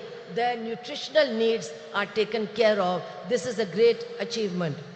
I would like to say that Karunanidhi ji, apart from the policies of his government, was always committed to social justice. He promoted self-respect marriages. He promoted rationalism, scientific thinking, and was constantly emphasizing that we must get rid of superstition and adopt scientific thinking. So many achievements are there. But I would like to say that we have to remember that social justice, gender justice, and economic justice are all intertwined with each other. Not be weakened if another one is promoted. All these battles have to be fought together, and only then will we be able to change our society. We have not yet succeeded in doing that. And today, actually, what we are witnessing is an onslaught by the Manuvadi forces against the struggle for progress, the struggle for justice, and the struggle for equality. We must understand who these people are who are ruling the country. Their mentors are the RSS, who in 1949 declared, we do not accept this constitution of Dr. Baba Saheb Ambedkar. RSS declared that and said, we want to create a society based on Varnashram Dharma, based on Manusmriti. We will have a society based on that. And my dear sisters and brothers, for the last 9 years they have been trying to destroy the constitution, and they have been trying to replace it with Manuvadi laws and Manuvadi implementation of laws. And it is women who have suffered the most. It is women who are facing the worst kind of terror and oppression, especially in BJP-ruled states. What is happening there, I cannot even describe to you. In Uttar Pradesh alone, in 8 months, there have been 2,000 rapes and 2,000 murders. This is a record in India, in the biggest state ruled by the BJP. And they are trying to change many things they have done. But a very dangerous thing that they are doing is they are trying to introduce a Manuvadi system of delivery of justice. What they are doing is that now the punishment will depend on the religion and the caste of the criminal and the religion and the caste of the victim. So that is why we see that on Independence Day, 15th of August, Narendra Modi's state of Gujarat releases mass murderers and mass rapists who have destroyed Balkis Banu's family, who killed her 2 children and raped her mother, raped her sister-in-law, and killed the male members of her family. They were released on the 15th of August last year. We have seen that in Hathras in Uttar Pradesh, a Dalit girl who was gang raped, she was said to be a liar. The chief minister said she was a liar. Her body was taken away by the police and burnt in the middle of the night. And the 4 people who were arrested, 3 of them have been released because they belong to the same caste as the chief minister of Uttar Pradesh and the judge said, we are seeing that a wrestler, the chief of the wrestling federation, who has been accused by the Delhi police of being a continuous sexual offender, he is sitting in that new building of parliament, and the BJP party, the government, is not ready to take any action against him in spite of wrestlers. We are seeing that after what happened in Manipur, which we have never seen in our country, that women were handed over by the police to a mob. They were stripped They were gang raped, and our Chief Minister of Manipur and the Prime Minister of India, who are running a double-engine government, they did not have one word to say about the women and their suffering. And now after 5 months, those women are still crying for justice. Nobody is there to listen to them. This is what is happening in our country as far as women are concerned. And get the women's votes. What does the BJP do? They pass the women's reservation. Implement their policies. So, Women's Reservation Act has come. But when will it be implemented? Nobody knows. Theriyada. Araka theriyada. Nobody knows. When is this Women's Reservation Act going to come? 24? Illa. 29? Illa.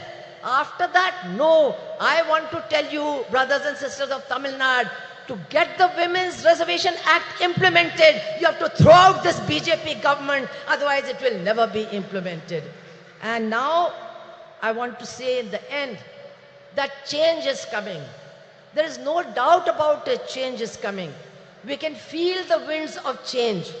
And once again, not the BJP agenda, but the agenda of social justice, economic justice, gender justice, they are emerging to occupy center stage in this battle against the BJP. And here, the alternative policies of the left front government in Kerala, the strong Dravidian movement of Tamil Nadu, they are giving strength and inspiration to this movement so that we can all combine and defeat the BJP. I would only like to appeal to all my women, sisters over here, all the women over here, that yes, we are struggling for social justice, but we must remember, we must insist that social justice is not complete without gender justice, without justice for women. Social justice cannot be complete without economic justice, without justice for the poor and for the exploited workers and peasants of this country. The whole battle has to be fought together. Only then can we change the face of India. And definitely, Karunanidhi ji's memories will inspire us in this struggle.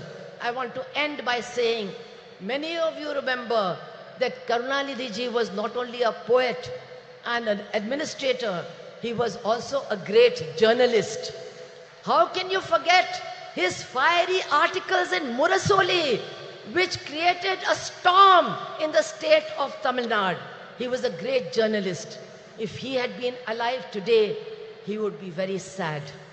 He would be very sad to see that India is going to the bottom as far as press freedom is concerned. He would have been sad, but he would have been leading the struggle against what is happening to journalists and journalism in our country. He would have led the... I think Sonia ji has come. We can all welcome her and then I'll complete.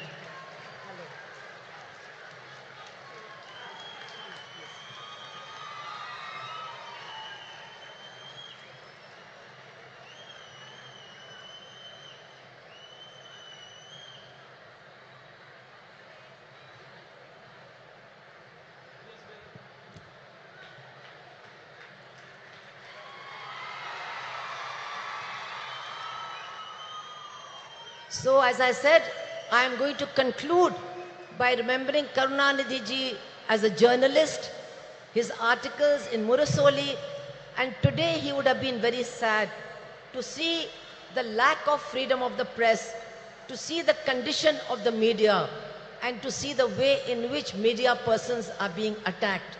But I am sure that if he was alive today, Karunanidhi ji would be leading the battle for those of our journalists who have been killed, who have been wounded, and for our friends of NewsClick who are being arrested on completely false charges.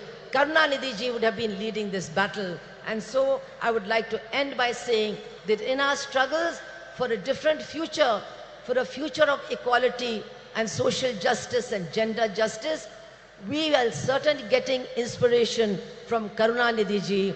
His memory is inspiring us to struggle and his memory will inspire us to win. Thank you all very much. Inqilab Zindabad. Thank you ma'am. மகளிர் உரிமை மாநாட்டிற்கு வருகை தந்துள்ள காங்கிரஸ் மூத்த தலைவர் திருமிகு அன்னை சோனியா காந்தி அவர்களை வருக வருக என உங்களின் பலத்த கரகோஷங்களுடன் மீண்டும் ஒரு முறை அன்புடன் வரவேற்கிறோம். மாண்புமிகு தமிழ்நாடு முதலமைச்சர் அவர்கள் வழங்கி சிறப்பிப்பார்கள். அன்னை Sonia Gandhi will be honored by the Honorable Chief Minister of Tamil Nadu.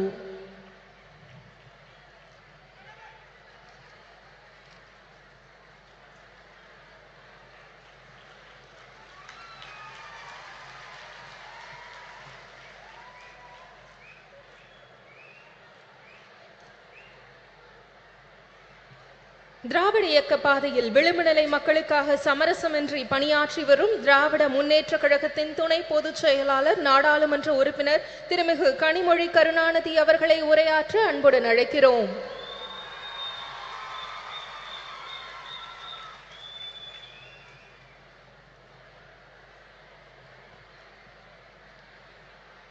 சகோதரர்களே, சகோதரிகளே என்று அழைத்தால் அதில் கூட பாகுபாடு வந்துவிடும் என்று உடன்பிறப்பே என்ற ஒற்றை சொல்லால்,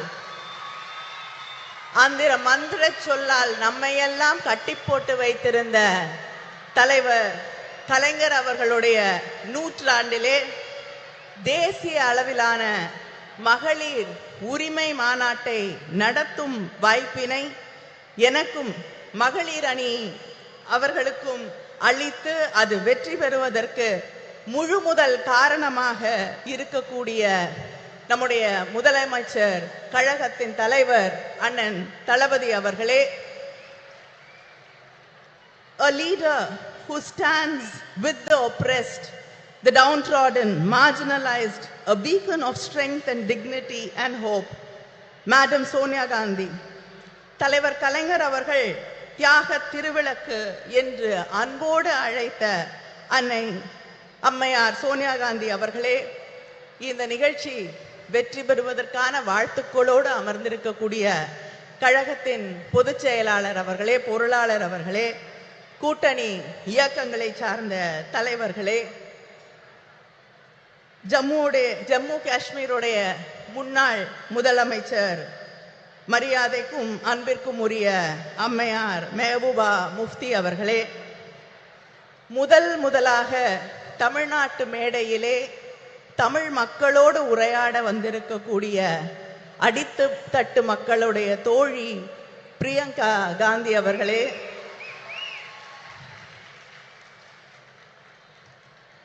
my friend and my sister, நாடாளுமன்றத்திலே எல்லோருடைய மரியாதையும் அன்பையும் பெற்றிருக்கக்கூடிய போராளி சுப்ரியா சூலே அவர்களே,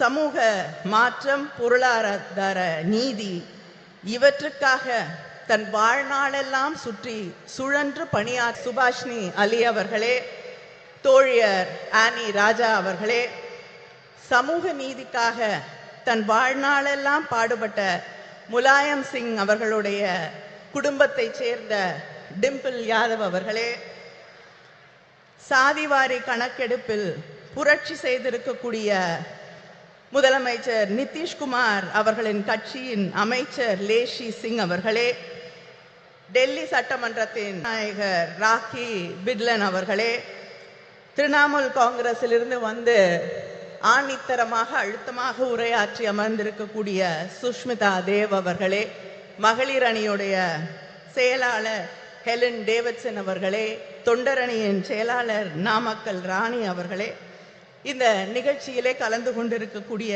அமைச்சர் பெருமக்களே, மாவட்ட கழகத்தின் செயலாளர்களே, இந்த கூட்டம் இவ்வளவு வெற்றிகரமாக நடைபெறுவதற்கு அத்தனை உதவிகளையும் செய்து இந்த கூட்ட ஏற்பாடுகளை எல்லாம் முன்னின்று நடத்தி தந்திருக்கக்கூடிய அமைச்சர் மா சுப்பிரமணியம் அவர்களே, அமைச்சர் தாமு அன்பரசன் அவர்களே, இந்த நிகழ்ச்சியிலே லேட்டா வந்தாலும் லேட்டஸ்டா வந்து கலந்து கொண்டிருக்கக்கூடிய இளைஞரணியின் செயலாளர் உதயநிதி அவர்களே, அவர் உள்ளிட்ட அணி செயலாளர்களே, நாடாளுமன்ற உறுப்பினர்களே, சட்டமன்ற உறுப்பினர்களே, திராவிட முன்னேற்றக் கழகத்தின் முன்னணி செயல் வீரர்களே, உங்கள் அத்தனை பேருக்கும் என்னுடைய நன்றியை, வணக்கத்தை தெரிவித்துக் கொள்கிறேன். ஒரு மெழுகுவர்த்தியை ஏற்றினால் 1000 விளக்குகளை ஏற்ற முடியும். அறிவொளி பெற்ற ஒரு பெண்ணாலும் அத்தகைய ஒளியை உருவாக்க முடியும் என்று சொன்னவர் தலைவர் கலைஞர் அவர்கள். அப்படி அறிவொளி பெற்ற தீபங்களாக இந்த நிகழ்ச்சியிலே கலந்து கொண்டிருக்கக்கூடிய எங்கள் மகளிர் அணியின் சகோதரிகள் அத்தனை பேருக்கும் என்னுடைய வாழ்த்தை, வரவேற்பை, நன்றியை தெரிவித்துக் கொள்கிறேன். மகளிர் மாநாடுகள் என்பது, மகளிர் உரிமை மாநாடுகள் என்பது நம்முடைய திராவிட இயக்கத்திலே 100 ஆண்டு வரலாற்றை கொண்டிருக்கக்கூடிய ஒன்று. தந்தை பெரியார் அவர்கள் நடத்திய மாநாட்டிலே கண்ட கனவுகள் தான் தலைவர் கலைஞரின் ஆட்சி காலத்திலே பெண்களின் கல்வியாக, பொருளாதார முன்னேற்றமாக, வேலை வாய்ப்பாக, அரசு பணிகளிலே வாய்ப்புகளாக மாறி பெண்களுடைய வாழ்க்கையையே மாற்றி காட்டி இருக்கக்கூடிய சாதனைகளாக மிளிர்ந்தது. அதுபோல இந்த சமூகத்திலே பேசக்கூடியவர்கள் எல்லோரும் ஒன்றை குறிப்பிட்டு சொல்லுவார்கள், ஒரு பெண்ணுக்கு ஆண் தான் பாதுகாப்பு. சொல்லுவாங்களா இல்லையா? பெண்களுக்கு ஆண் இருந்தாதான் பாதுகாப்பு என்று. ஆனால் இந்தியாவிலே முதல் முறையாக காவல்துறையிலே பெண்களுக்கு வாய்ப்பளித்து ஆணுக்கும் பெண்ணால் பாதுகாப்பு அளிக்க முடியும் என்பதை நிரூபித்து காட்டிய தலைவர் நம்முடைய தலைவர் கலைஞர் அவர்கள். நம்முடைய தலைவர் கலைஞர் அவர்களின் ஆட்சியின் நீட்சியாக இன்று நம்முடைய அண்ணன் தளபதி அவர்களுடைய அரசு தொடர்ந்து பெண்களுக்கான வாய்ப்புகளை, பெண்களை பேணி காக்கக்கூடிய ஒரு ஆட்சியாக இன்று மிளிர்ந்து கொண்டிருக்கிறது. ஆட்சி பொறுப்பேற்றுக் கொண்ட அதே நாளிலே பெண்களுக்கான இலவச பயணம், பேருந்து பயணத்தை விடியல் பயணமாக அறிவித்து யாரும் பெண் வீட்டை விட்டு வெளியில போகக்கூடாதுன்னு சொல்ல முடியாத ஒரு நிலையை உருவாக்கி காட்டியவர் நம்முடைய முதலமைச்சர் அவர்கள். அதே போல கல்விக்காக பெண் படிக்க வேண்டும் என்ற ஒரு கனவோடு இருக்கக்கூடிய பெண்ணின் கனவை எதுவுமே சிதைத்து விடக்கூடாது என்பதற்காக நீ எவ்வளவு படித்தாலும் உன்னோடு ஒரு அண்ணனாக, தந்தையாக நான் நிற்கிறேன் என்று அவள் படித்து முடிக்கும் வரை 1000 ரூபாய் வழங்கக்கூடிய ஆட்சி திராவிட முன்னேற்ற கழக ஆட்சி, நம்முடைய அண்ணன் தளபதி அவர்களுடைய ஆட்சி. அதே போல வீட்டிலே இருக்கக்கூடிய சகோதரிகளை பத்தி யாராவது கேட்டா, வீட்டுல என்ன பண்றாங்கன்னு கேட்டா சொல்லுவாங்க சும்மா இருக்காங்கன்னு. யாராவது சும்மா இருக்கீங்களா? இல்ல. எல்லாரும் எழுந்துக்கிறதுக்கு முன்னாடி எழுந்து அந்த வேலையெல்லாம் நான் சொல்லி முடிச்சேன்னா 10 நிமிஷம் ஆயிரும். பெருக்கி, சமைச்சு, துணி துவைச்சு என்று ஓடிக்கொண்டே இருந்து எல்லோரும் தூங்கிய பிறகு உறங்க செல்லக்கூடிய உழைப்பின் சிகரங்களாக இருக்கக்கூடிய உங்களுக்காக உங்கள் உழைப்பை நான் மதிக்கிறேன், நான் ஏற்றுக்கொள்கிறேன், கொண்டாடுகிறேன் என்று சொல்லக்கூடிய வகையிலே கலைஞர் உரிமை தொகை, உதவித்தொகை இல்லை என்று சொல்லி உரிமை தொகை என்று சொன்னவர் நம்முடைய முதலமைச்சர் அண்ணன் தளபதி அவர்கள். இதுதான் திராவிட மாடல் ஆட்சி. இந்த ஆட்சியிலே தான் இங்கே வந்திருக்கக்கூடிய சகோதரிகளிலே தமிழ்நாட்டிலே 11 பெண் மேயர்கள் இருக்கிறார்கள். இங்க இருக்காங்க 11 பெண் மேயர்கள் இருக்கக்கூடிய மாநிலம் தமிழ்நாடு. இப்படிப்பட்ட வாய்ப்புகளை எல்லாம் உருவாக்கி தந்து கொண்டிருக்கக்கூடியவர்கள் நாம். ஆனால் ஒன்றிய அரசாங்கத்திலே நம்முடைய பிரதமர் இருக்கிறார். நாரி சக்தி, பெண் சக்தி என்று சொல்லி பெருமையாக பேசுவார். அவருடைய உரையாடல்கள் எல்லாம் பெண் சக்தியை, நாரி சக்தியை நாங்கள் கொண்டாடுகிறோம் என்று பொய் புரட்டுகளை எல்லாம் சொல்லிக் கொண்டிருப்பார்கள். இங்கே பேசியவர்கள் எல்லாம் குறிப்பிட்டு சொன்னது போல ஒரு மகளிருக்கான மசோதாவை கொண்டு வந்தார்கள். யூபிஏ ஆட்சியிலே 2010 அம்மையார் சோனியா காந்தி அவர்கள் வலியுறுத்தலிலே நம்முடைய ஆதரவோடு மகளிர் மசோதா நிறைவேற்றப்பட்டது ராஜ்யசபாவில். அதுக்கு எந்த கண்டிஷனும் கிடையாது. இதெல்லாம் இருந்தாதான் அதை நடைமுறைக்கு கொண்டு வருவோம் என்ற நிலை இல்லை. ஆனால் பிஜேபி மார்த்தட்டி கொள்கிறார்களே, நாங்க மகளிர் மசோதாவை கொண்டு வந்து விட்டோம் என்று.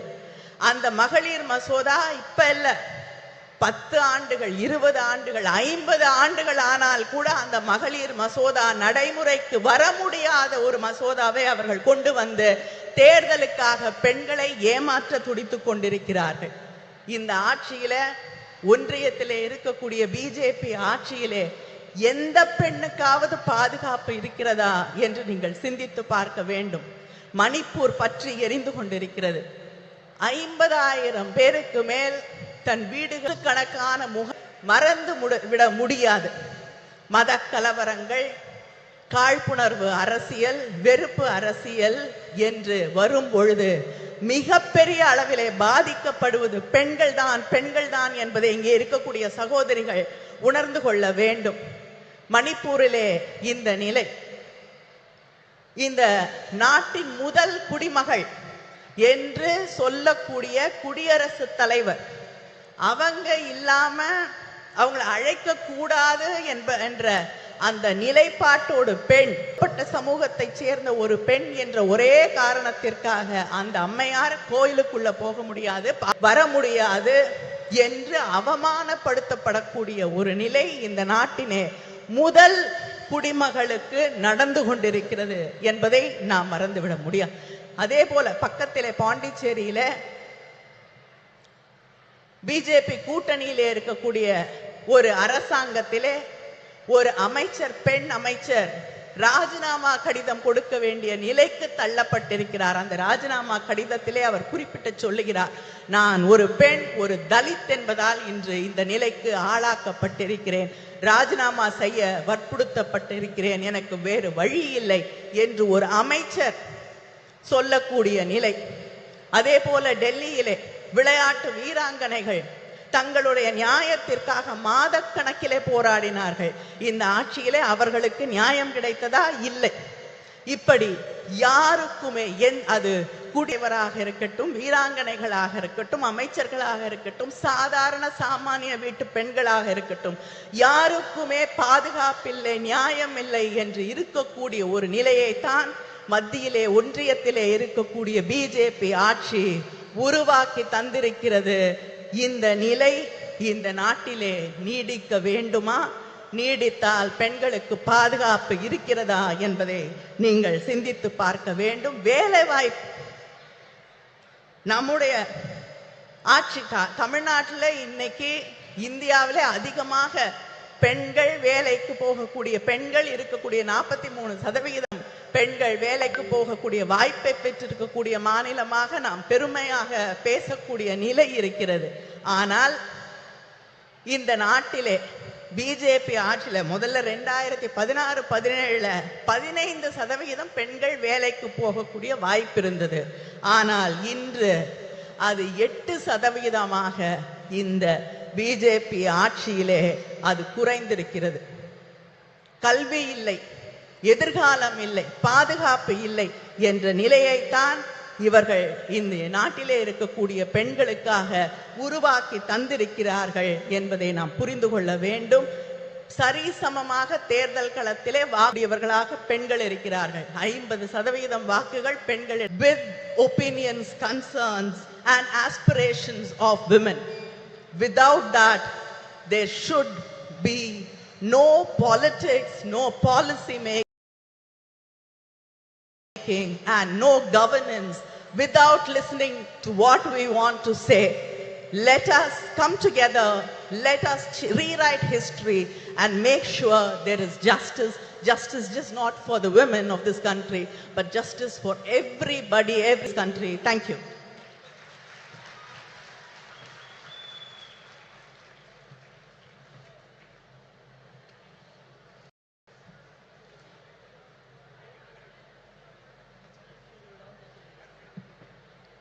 சிறப்புரைக்கு மனமார்ந்த நன்றி.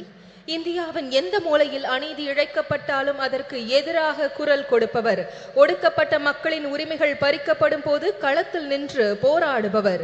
இந்திய தேசிய காங்கிரஸ் கட்சியின் பொதுச் செயலாளர் திருமிகு பிரியங்கா காந்தி வத்ரா அவர்களை சிறப்புரையாற்ற அன்புடன் அழைக்கிறோம். முதன்முறையாக தமிழ்நாட்டின் மேடையில் திருமிகு பிரியங்கா காந்தி வத்ரா அவர்கள்.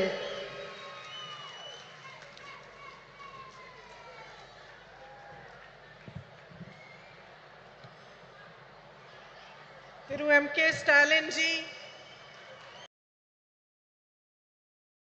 Srimati Sonia Gandhi ji, Tirumati Kanimodi Karunanidhi ji, Srimati Mehbooba Mufti ji, Srimati Subhasini Ali ji, Srimati Supriya Sule ji, Srimati Ani Raja ji, Srimati Rakhi Bidlan ji, Srimati Dimple Sushmita Dev ji. It is an honor for me to be here today to commemorate the 100th birthday of Thiru K. Karunanidhi and share the stage on this special meeting for women with all of you. 32 years ago,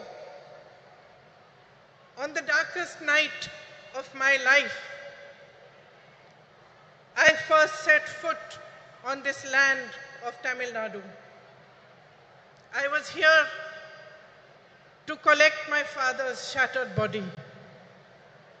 I was 19 years old and my mother was just a few years younger than I am today. As the door of the plane opened, the night grabbed us and drew us in. But I was not afraid of it, because the worst thing I could have imagined had already happened. A few hours earlier, my father had been killed. I had walked towards my mother that night, knowing that the words I was to speak would break her heart. Yet I spoke them, and I watched as the light of happiness was extinguished from her eyes forever. We walked down the stairs of the plane onto the tarmac of Minambakam Airport Terminal, shocked and alone. Then suddenly, as if sent by the embarrassed gods who had failed us, a crowd of women dressed in blue saris surrounded us. They were ladies who worked at the airport. They held my mother in their arms and cried inconsolably with her as if they were all my mothers, as if they too had lost their beloved. In those shared tears, a bond formed between me, between my heart and the women of Tamil Nadu that I can neither explain nor ever erase. Ningal Daniyen Thai, நீங்கள் தான் என் சகோதரி. இங்கே உங்களுடன் இருப்பதை நான் பெருமையாக கருதுகிறேன். இன்று நான் நம் அன்னை வரை பற்றி பேசப் போகிறேன். இந்திய நாடு பெண்களை பற்றி பேசப் போகிறேன். I am here to remind you that we are the strength of this proud and beautiful nation which is our motherland. My sisters, no matter how rich we are or how poor we are, no matter whether we live in big cities, small towns or villages, no matter how well educated we are or how much lack of opportunity we have faced, we are the bedrock upon which our families and our societies are built brick by brick. We are the ones that carry the weight of our society on our shoulders. We do this with grace and courage, but with tenacity and strength of will. Capacity to absorb pain and suffering is immense. We are proud of these qualities which have been passed on in our bones through generations and generations of oppression. But my sisters, I am here to remind you that we are more than this. We are greater than our ability to bear suffering. We are the ones that nurture and hold, that give to our children and to all those around us unfailingly. We are the ones who teach courage, the ones who teach love. It is us who understand forgiveness and us who know how to fight fearlessly in the face of adversity. We are the workforce powering our nation forward, and we are young women aspiring towards a better future. We know how to rise from the darkest night to claim a new dawn. We have a light within each one of us that is capable of shining brighter than the sun, but that light has joy to shine in its fullness. It was almost 100 years ago that Tandai Periyar asked, Penien, Adimai Anal, why were women enslaved?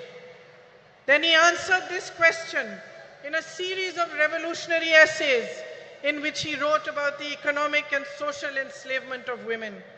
It was he who laid the foundation for the empowerment of women in Tamil Nadu, which Thiru Annadurai and Thiru Karunanidhi carried forward. My sisters, this empowered you, the women of Tamil Nadu, to show the way of emancipation and progress to the rest of India. Yet across our nation, beneath the surface of progress, we are still struggling with the harsh reality of an entrenched patriarchy that ensures the system. In fact, to talk softly. We have been taught to step aside, to be ashamed of honoring our essence, to take care of everyone else before we show compassion towards ourselves. And unfortunately, my sisters, we have learned these lessons only too well. So well that we have continued to pass them down. We have learned to define ourselves through the eyes of the hierarchy that was instilled in us. And by doing so, we have allowed and enabled our own oppression. We ourselves have forgotten that the root of discrimination of any kind, whether it is based on color, creed, caste, or gender, is an inability to honor the truth that equality and personal dignity are neither a privilege nor a gift, but a natural endowment of life. Today, there is much talk about empowerment, as every political party begins to realize that women can become a formidable collective force that shapes our nation's future. But they still look towards us with greed. Greed for votes and the greed to capture our power and use it to keep us down. On your behalf today, my sisters, I demand more. I demand that on your behalf, I demand the immediate implementation of the Women's Reservation Bill. We, the women of India, have no more time to waste. In the political process, I demand that our worth is valued and respected as a political instrument for our own empowerment. I demand that we put an end to the glorification of our tolerance for injustices which are committed against us day after day after day. I demand the rejection of any system, societal, religious, or political, which thrives on our oppression and forces us to collude with it. Every woman holds the right to express and embody her own power, and she should be free to exercise it. You are the essence of humanity. Each one of you, standing exactly where you are today, have the power to change your lives, but only if you deeply understand the unbridled potential of your sisterhood. Only if you see in each other the great value of coming together, of helping and holding each other and rising in solidarity with one another. My sisters, nothing can hold back the power of women when we stand as one. We are half the population of this country, half, no less. It is for us to set the barriers of caste, religion, state, language, and society aside. It is for us to recognize ourselves first and foremost as sisters who can unify into an unstoppable momentum for change. Today, as we stand here to commemorate Thirukarunanidhi Ji, a leader who understood the power of women, let us awaken to a new dawn. Let us create our own destiny. Thank you. Jai Hind.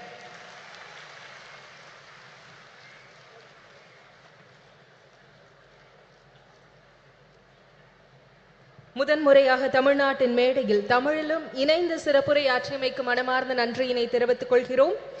ஜனநாயக பற்றாளரும் ஜம்மு காஷ்மீர் மக்களின் பாதுகாப்பிற்காக அயராத பணியாற்றி வரும் முன்னாள் முதலமைச்சரும் மக்கள் ஜனநாயக கட்சியின் தலைவருமான திருமிகு மெஹபூபா முஃப்தி அவர்களை சிறப்புரையாற்ற அன்புடன் அழைக்கிறோம்.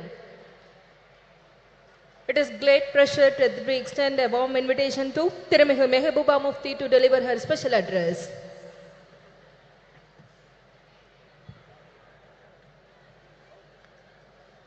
Respected Sonia Gandhi ji, Dalapati M.K. Stalin, Honorable Chief Minister of Tamil Nadu, Kanamozi Karunanidhi ji, Priyanka Gandhi ji, Supriya Sole ji, Dimple Yadav ji, Subhasini Ali ji, Annie Raja ji, Miss Lesh Singh ji, Miss Rakhi, Miss Sushmita Dev ji, and sisters, I don't know whether I should call Akka and Anna. Is that right? This is for the first time I am making a speech by reading a script, because since I don't know Tamil, you don't know Urdu, so I'll try to be do my best. It's an honor for me to attend the 100th birth anniversary of Kalaingar Karunanidhi ji and to speak on a subject that is incredibly close to my heart, not just because I am a woman, but because I have gone through all that a woman has to endure during the life since the time she is born. Most people assume that women from privileged backgrounds like me have it easy, but that's not the case. Women, regardless of her religion, social status, caste, creed and color, sometimes simply to survive, let alone thrive, and I am sure the galaxy of women here will vouch for that. Even though born with privileged backgrounds, we have to work very, very hard, Female infanticide, child abuse, discrimination at home, discrimination at workplace, dowry deaths, rape, violence, and other atrocities keep happening to all of us. And one cannot simply state enough the huge role Karunanidhi ji played towards the emancipation and upliftment of women. His crusade in this direction started much before he entered politics. Even as a writer, blessed with a razor-sharp intellect, his scripts were ahead of his times. They strongly advocated removing social stigmas and taboos associated with women by renouncing religious patriarchy. The empowerment of women was an integral and crucial part of his idea of social justice. That he introduced were free education for girl child, encouraged remarriage of women, rehabilitate widows, encourage their remarriage, induct them into police force, reservation in local governance and government jobs, and also setting up self-help groups. Such was his vision and compassion that he went a step further in his efforts to bring in social security schemes for transgenders who are looked down upon in our society. I am pleased that his son and current Chief Minister, Stalin ji and Kanimuzi are carry others' legacy. Many, besides the initiatives like providing free bus, monthly financial assistance to girls studying in government schools, 1,000 rupee to housewives who are heading the family. What is really remarkable is his latest decision to certify women priests, 3 women priests. This is something remarkable. It is happening at a time when women are not allowed to enter religious places, whether they are Hindus or Muslims or whatever. This is really admirable, and I salute for this to you. And as far as I am concerned, I was chief minister just for 3 years, and I tried to bring in certain schemes for the girls. One was providing exclusive buses to the women, not free, but exclusive. But women had a sigh of relief, because I know, and these women know, what we have to go through when we travel by public transport. I think we all know what happens to us. So the women were relieved. Then I introduced a scooty, 50% subsidy to meritorious girls, college-going girls coming from very poor backgrounds. And today when I see going with their fathers sitting behind them, their brothers sitting behind them, I mean, it brings a smile, which is a very difficult thing in Jammu and Kashmir.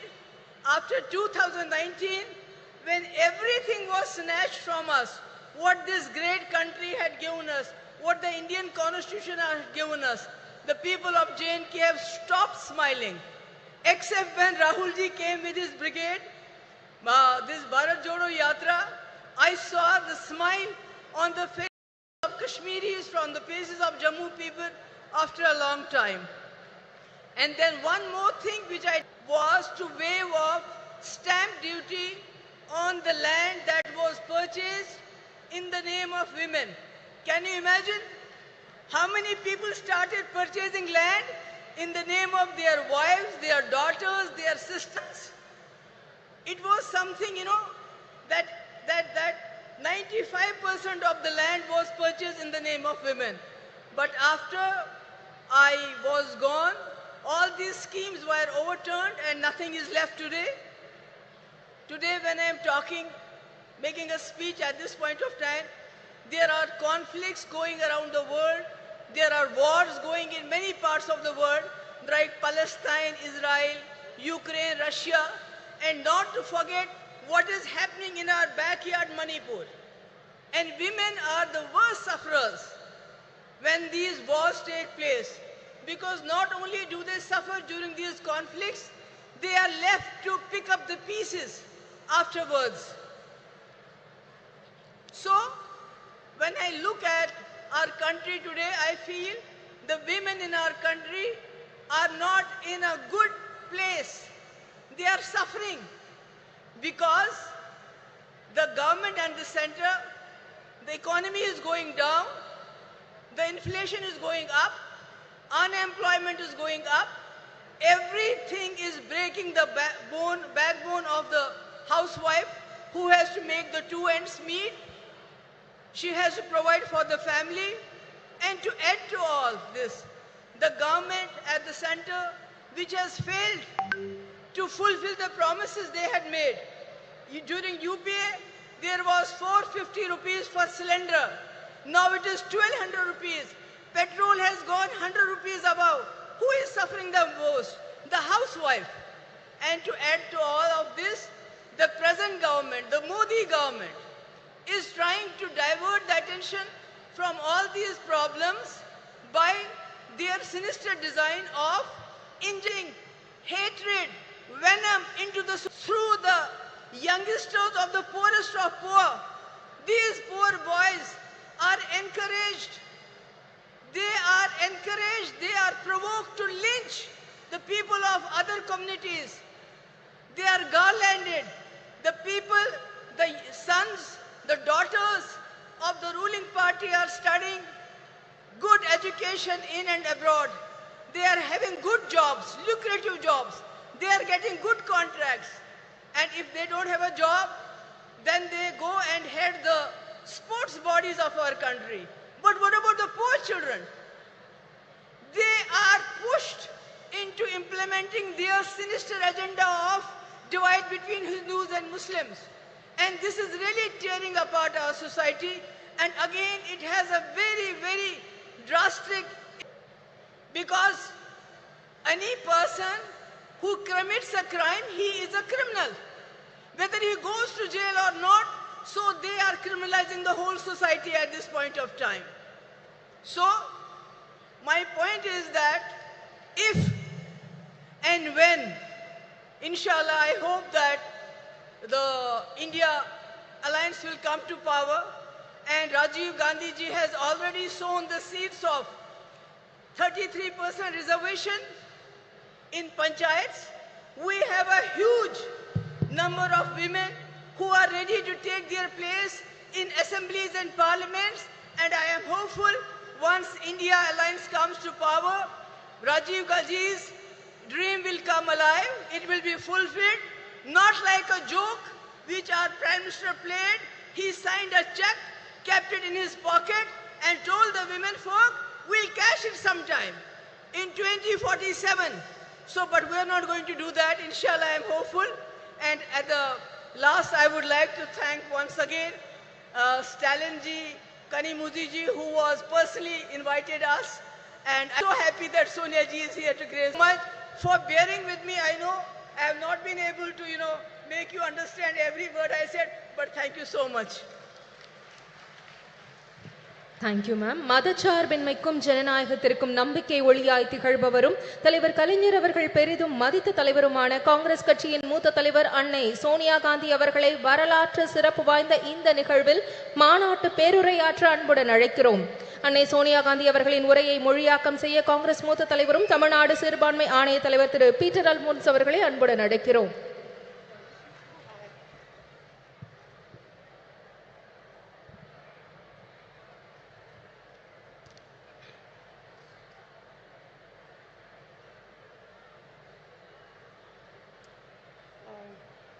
I think it's too high, no? No, leave it. Then it will be too low. Of Tamil Nadu, Thiru M. Stalin, for inviting me to this Women's Rights Conference. We are assembled here to commemorate the work and memory of the great son of India, Thiru Dr. K. Karunanidhi, lovingly called Kalanja. மாண்புமிகு ஸ்டாலின் அவர்களே, அன்பிற்குரிய கனிமொழி அவர்களே, மேடையிலே அமர்ந்திருக்கக்கூடிய மகளிர் தலைவர்களே, இந்த அருமையான நாளில் ஒரு மாபெரும் தலைவருடைய நூற்றாண்டு விழாவை முன்னிட்டு நடத்தப்படுகின்ற இந்த மகளிர் உரிமை மாநாட்டிற்கு என்னை அழைத்த முதலமைச்சர் ஸ்டாலின் அவர்களுக்கு என் நெஞ்சார்ந்த நன்றியினை தெரிவித்துக் கொள்கிறேன். A leader of many talents, a writer, a poet, a journalist, a chief minister of many terms, but above all, a leader who believed deeply in the upliftment of the deprived. தன்னுடைய வாழ்க்கை முழுமையும் ஏழை எளிய மக்களுக்காக உழைத்தவரும் இந்திய தாயினுடைய தவப்புதல்வர்களில் ஒருவரும் நம்மால் அன்போடு கலைஞர் என்று அழைக்கப்படக்கூடியவருமான அருமைக்குரியவர்கள் ஒரு பன்முகத்தன்மை கொண்ட ஒரு மாபெரும் தலைவர். ஒரு எழுத்தாளராக, ஒரு பத்திரிகையாளராக, ஒரு முதலமைச்சராக, ஒரு நிர்வாகியாக அவர் ஆற்றிய பணிகள் மகத்தான பணிகள். He believed in equality of all, regardless of faith, caste, language, or region. And ahead of his time, he was a champion of gender equality, which has now become something of a national movement. மாநிலம், மொழி and culture that stood on the way. This struggle for equality has had many ups and downs. But today, Indian women shine in many spheres. To mention just a few: science, knowledge, skills, culture, and sports, and politics. And above all, as centers of our families and leaders of people. நம்முடைய பெண்கள் இந்தியாவிலே மிக மகத்தான சாதனைகளை செய்திருக்கிறார்கள். மரபு வழி சமூகம், ஆணாதிக்க சமூகம், கலாச்சாரம் என்கிற தடைகளை எல்லாம் மீறி அவர்கள் மிக அருமையான சாதனைகளை செய்து முடித்திருக்கிறார்கள். இந்த நீண்ட நெடிய போராட்டத்தில் ஏற்றங்களும் இருந்திருக்கின்றன, இரக்கங்களும் இருந்திருக்கின்றன. ஆனால் இன்று இந்திய பெண்கள் பல்வேறு துறைகளிலே ஒளிர்கிறார்கள்.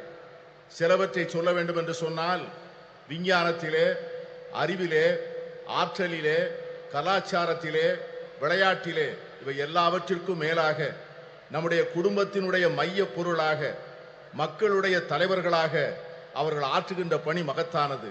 இருந்தாலும் கூட இந்த போராட்டம் இன்னும் நீண்ட தூரம், இன்னும் பல்வேறு தடைகளை தாண்ட வேண்டும். Yet we all know this struggle continues, and there are many more frontiers to cross, especially for our disadvantaged sisters. இருந்தாலும் நம்முடைய ஏழை எளிய சகோதரிகள் இன்னும் ஏராளமான தடைகளை தாண்டித்தான் இந்த சமத்துவத்தை பெறுவதற்கான சூழ்நிலை உருவாகி இருக்கிறது. The remarkable non-violent freedom struggle led by Mahatma Gandhi placed a strong emphasis on gender equality. In 1928, the draft constitution was being crafted under the chairmanship of Motilal Nehru, and the Karachi Resolution of 1931, framed by Jawaharlal Nehru. Both these documents championed women's rights, advocating for equal voting rights, political and economic rights, and fair wages.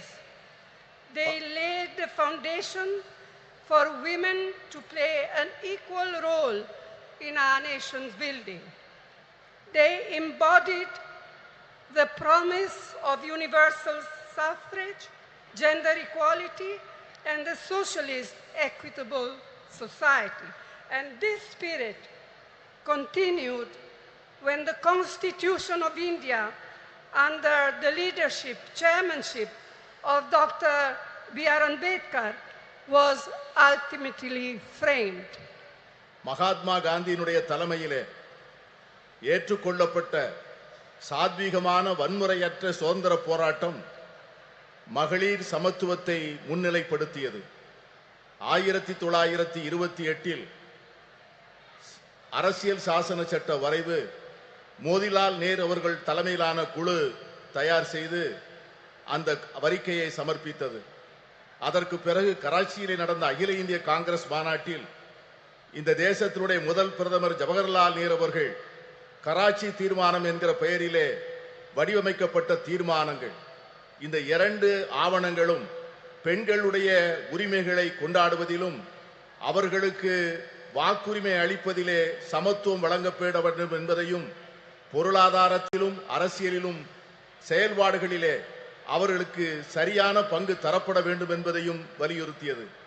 இந்த இரண்டு ஆவணங்களும் தந்த அடிப்படையில் தான் நம்முடைய பெண்கள் ஒரு மிகப்பெரிய ஒரு சமூக மாற்றத்திற்கான முன்னெடுப்பை நோக்கி பார்க்க ஆரம்பித்தார்கள். இதைத்தான் எல்லோருக்குமான வாக்குரிமை, பாலின சமத்துவம், சோசலிச அறம் சார்ந்த சமூகம், இவைகளெல்லாம் அந்த இரண்டு ஆவணங்களில் சொல்லப்பட்ட அந்த விஷயங்கள் தான் பாபா சாஹேப் டாக்டர் அம்பேத்கர் அவர்கள் இந்திய அரசியல் சாசன சட்டத்தினை வரையறுக்கின்ற போது இந்த தத்துவங்களை உள்ளாங்கி அதை மேலெடுத்து செல்லக்கூடிய சூழ்நிலை ஏற்பட்டது. Who can forget what our first Prime Minister, Jawaharlal Nehru, once said, I quote, "If you educate a man, you educate one individual. However, if you educate a woman, you educate a whole family. Women empowered means India empowered," unquote. ஒரு பெண்ணை நீ படிக்க வைத்தால், ஒரு ஆணை நீ படிக்க வைத்தால், ஒரு தனி நபரை மட்டும் படிக்க வைக்கிறாய். ஆனால் ஒரு பெண்ணுக்கு கல்வி கற்றுக் கொடுத்தால் ஒரு குடும்பத்திற்கே கல்வி கற்றுத் தரப்படுகிறது. மகளிரை அதிகாரப்படுத்தினால் இந்தியாவை அதிகாரப்படுத்துகிறோம் என்கிற ஜவஹர்லால் நேரு அவர்களுடைய வார்த்தைகளை யார் மறக்க முடியும்? And we cannot ever forget the inspiring role Indira Amma in showing how a woman can lead with strength, ability and leadership, combined with a deep sensitivity to the abolition of poverty. அன்னை இந்திரா காந்தி அவர்கள் காண்பித்த தலைமைத்துவம், அவர்கள் காண்பித்த ஆற்றல், அவர்கள் காட்டிய வழிகாட்டுதல் ஒரு பெண் எப்படி தலைமையேற்று செயல்பட முடியும் என்பதற்கான மிகப்பெரிய எடுத்துக்காட்டு. ஏழை எளிய மக்களுக்கான நல்வாழ்வை அளிப்பதற்கும் வறுமையை ஒழிக்க வேண்டும் என்கிற அர்ப்பணிப்போடும் அவர்கள் ஆற்றிய பணியை யாரும் மறக்க முடியாது. Rajiv ji, as we all know, brought in the historic 33% reservation for women in Panchayati Raj and local self-governments. This spurred an entirely new phenomenon of women entering roles of leadership at the grassroots level. அமர ராஜீவ் காந்தி அவர்கள் வரலாற்று புகழ்மிக்க 33 விழுக்காடு இடஒதுக்கீட்டை பெண்களுக்காக பஞ்சாயத்து ராஜ் சட்டத்திலும் உள்ளூர் ஆட்சி அமைப்புகளிலும் கொண்டு வந்தார். அந்த சட்ட திருத்தமானது சமூகத்தினுடைய அடித்தளத்திலே ஒரு மிகப்பெரிய மாற்றத்தை ஏற்படுத்தி பெண்களுக்கு தலைமை பொறுப்புகளை அளித்து ஒரு பெரிய சமூக புரட்சிக்கு வித்திடுகின்ற மிகப்பெரிய திட்டமாக அது அமைந்தது. It was a vital stepping stone towards the reservation on a similar 1/3 of seats in the Lok Sabha, which the Indian National Congress has pioneered in Parliament and outside. Rajiv Gandhi அவர்கள் ஏற்படுத்தி கொடுத்த 33 விழுக்காடு இடஒதுக்கீடு தான் இன்று பாராளுமன்றத்திலே மகளிருக்கு 33 விழுக்காடு இடம் ஒதுக்கப்பட வேண்டும் என்கிற சட்டத்தினுடைய முன்னெடுப்பாக அமைந்தது. இந்த சட்டத்தை நிறைவேற்றுவதற்காக இந்திய தேசிய காங்கிரஸ் கட்சி பாராளுமன்றத்திற்குள்ளே பல முயற்சிகளை மேற்கொண்டது. The Women Reservation Bill introduced by the UPA, by UPA 2, was passed by the Rajya Sabha, but a lack of consensus prevented it from being passed in the Lok Sabha. Now, the Women's Reservation Bill has finally been passed due to our relentless persistence, all of us, not just Congress, our relentless persistence and effort. But as we all know, it has still a long way to come. And as Mehbooba ji said, and as many of us, Member of Parliament, said in our intervention in Parliament, when is the bill now going to be implemented? In 1 year, in 2 years, in 3 years? We have no idea. Yes, I can see that some of you men are happy, but we are not. We women are not. And we are going to fight for it till we eventually get there, whether you men like it or not. மகளிர் இடஒதுக்கீட்டுக்கான சட்டம் ஐக்கிய முற்போக்கு கூட்டணி அரசால் 2010 March மாதம் 9ஆம் தேதி மாநிலங்களவையிலே நிறைவேற்றப்பட்டது. ஆனால் மக்களவையிலே ஒரு கருத்தொற்றுமையை உருவாக்க முடியாத காரணத்தினால் அந்த சட்டத்தினை நிறைவேற்ற முடியவில்லை. இப்பொழுது இந்த சட்டம் நிறைவேறியிருக்கிறது என்று சொன்னாலும் கூட இந்த சட்டத்திற்காக நாம் எடுத்துக்கொண்ட முயற்சிகளும் கொடுத்த அழுத்தங்களும் அதிகம். இங்கே பேசிய பல்வேறு உறுப்பினர்கள் பேசியது போல இந்த சட்டம் என்றைக்கு நடைமுறைக்கு வரும், என்று அமுல்படுத்தப்படும் என்கிற ஒரு தெளிவே இல்லாத ஒரு சூழ்நிலையிலே இந்த ஆண்டா அடுத்த ஆண்டா இன்னும் சில ஆண்டுகள் கழித்தா என்கிற ஒரு நிரந்தரமற்ற தன்மையிலே இந்த சட்டம் உருவாக்கி இருப்பது நாளை வருகின்ற இந்தியா கூட்டணி வந்துதான் இந்த சூழ்நிலையை உருவாக்கும் என்கிற எண்ணத்தை தருகிறது.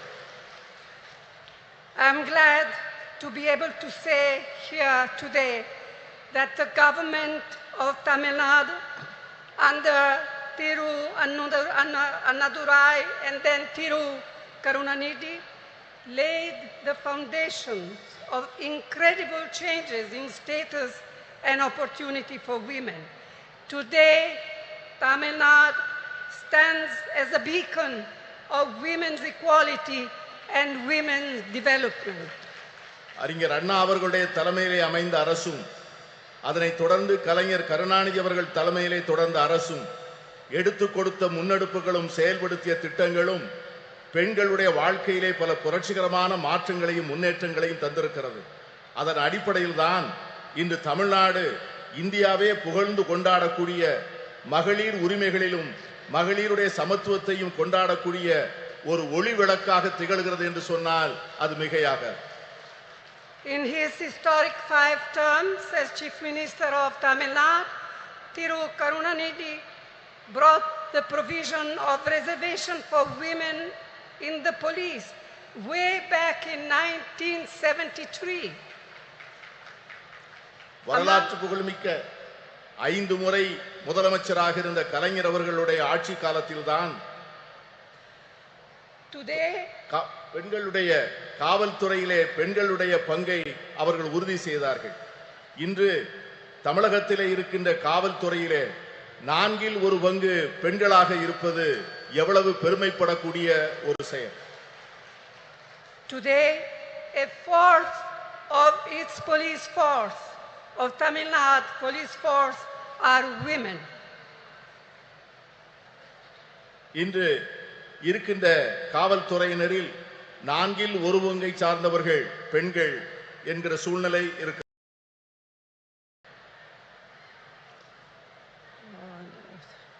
Another very important initiative brought in by Karunanidhi was the reservation for women in government positions. Today, women's participation in government services exceeds 30%, and I am told that just recently Chief Minister M.K. Stalin has raised it to 40%, and I commend your Chief Minister for this. கலைஞர் கருணாநிதி அவர்கள் செய்த முக்கியமான மற்றொரு சீர்திருத்தம் என்னவென்று சொன்னால் அரசு பணிகளிலே பெண்களுக்கான இடஒதுக்கீட்டை செய்தது. அதன் விளைவாக அரசு பணிகளிலே 30 விழுக்காட்டை சார்ந்தவர்கள் பெண்களாக இருந்தார்கள். இன்று நம்முடைய முதலமைச்சர் ஸ்டாலின் அவர்கள் தலைமையிலே செயல்படுகின்ற அரசு அந்த 30 விழுக்காட்டை 40 விழுக்காடாக உயர்த்தி பெண்களை பெருமைப்படுத்தி இருக்கிறது. And it comes at no surprise that through initiatives like the midday meal program, the promotion of women empowerment, and the encouragement of female education, Tamil Nadu boasts today of some of the most impressive maternal and infant mortality rates in India.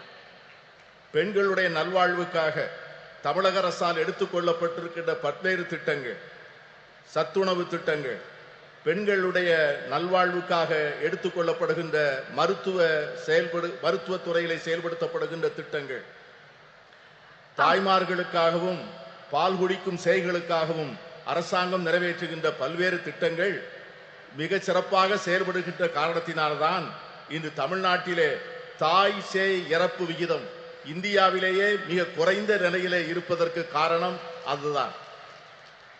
It is unfortunate that many of these efforts and programs to help to empower women have not been reflected at the national level.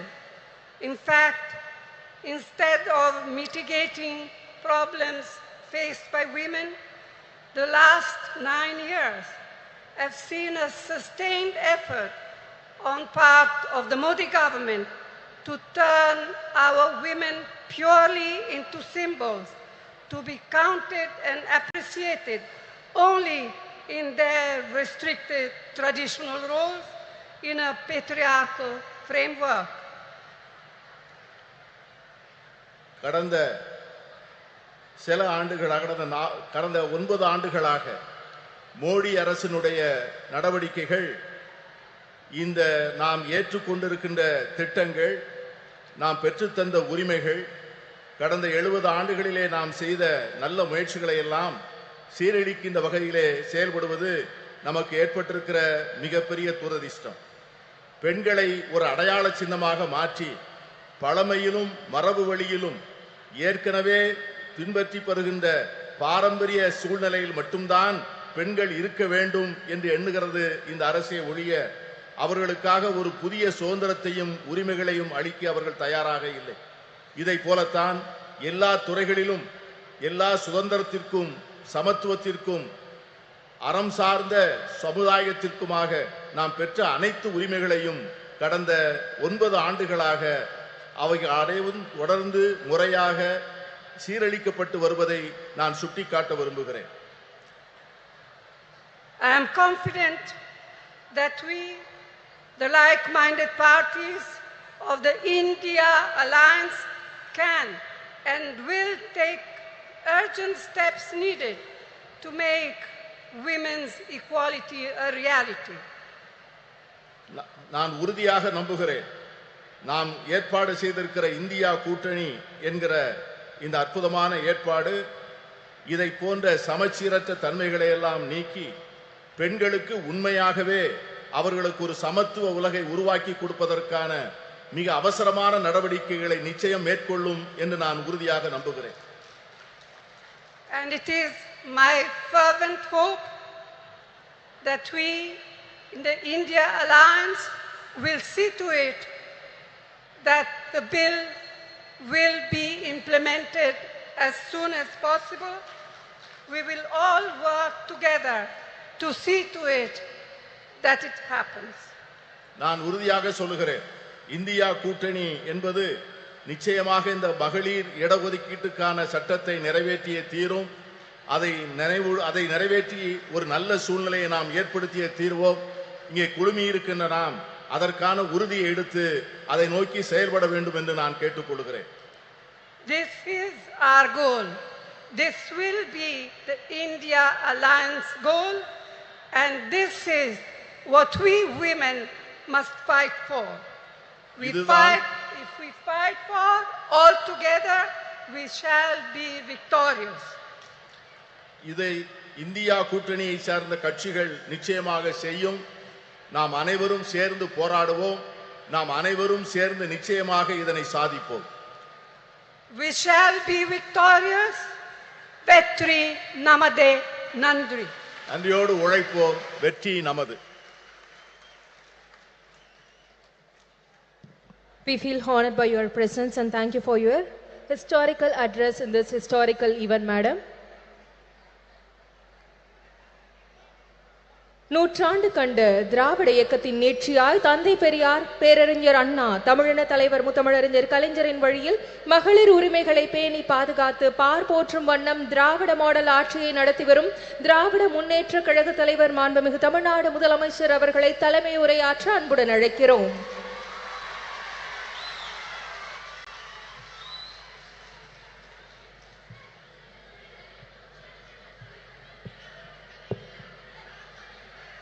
அன்புள்ள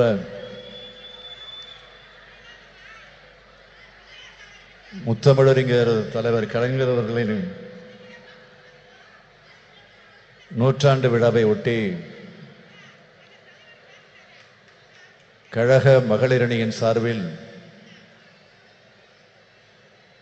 நடைபெற்றுக் கொண்டிருக்கக்கூடிய மகளிர் உரிமை மாநாட்டில் கலந்து கொண்டு இங்கு எனக்கு முன்னால் உரையாற்றி அமர்ந்திருக்கக்கூடிய காங்கிரஸ் கட்சியினுடைய நாடாளுமன்ற குழுவுடைய தலைவர் பெருமதிப்பிற்குரிய அன்னை சோனியா காந்தி அவர்களே, மாண்புமிகு நீர்வளத்துறை அமைச்சர் அண்ணன் துரைமுருகன் உள்ளிட்ட அமைச்சர் பெருமக்களே, முன்னிலை பொறுப்பை ஏற்று முனைப்பாக இந்த நிகழ்ச்சியை ஏற்பாடு செய்து வெற்றி கண்டிருக்கக்கூடிய கழகத்தினுடைய துணை பொதுச் செயலாளர், நாடாளுமன்ற குழுவினுடைய துணைத் தலைவர் என்னுடைய அருமை தங்கை கனிமொழி அவர்களே,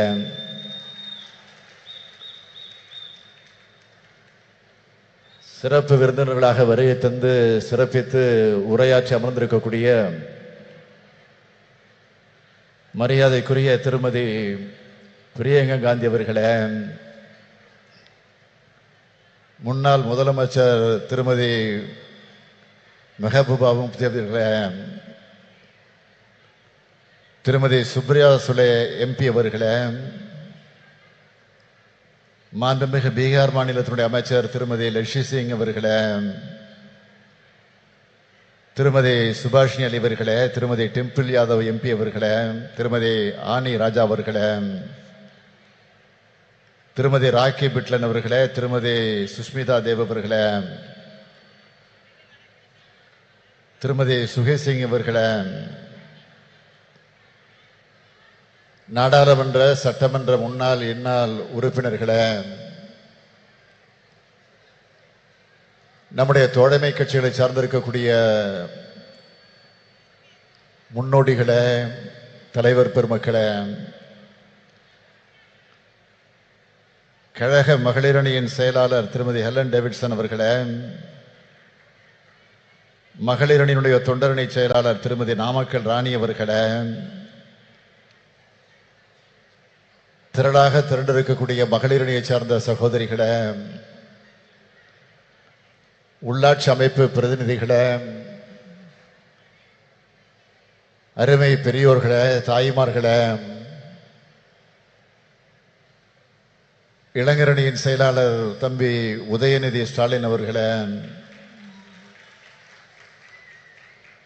மற்றும் பல்வேறு அணிகளை சார்ந்திருக்கக்கூடிய அமைப்பாளர்களே, துணை அமைப்பாளர்களே, பெரியோர்களே, தாய்மார்களே, தொலைக்காட்சி பத்திரிகை உலக நண்பர்களே, என் உயிரோடு கலந்திருக்கக்கூடிய தலைவர் கலைஞர் அவர்களின் உயிரினும் உயிரான அன்பு உடன்பிறப்புகளே, உங்கள் அனைவருக்கும் என்னுடைய அன்பான வணக்கம்.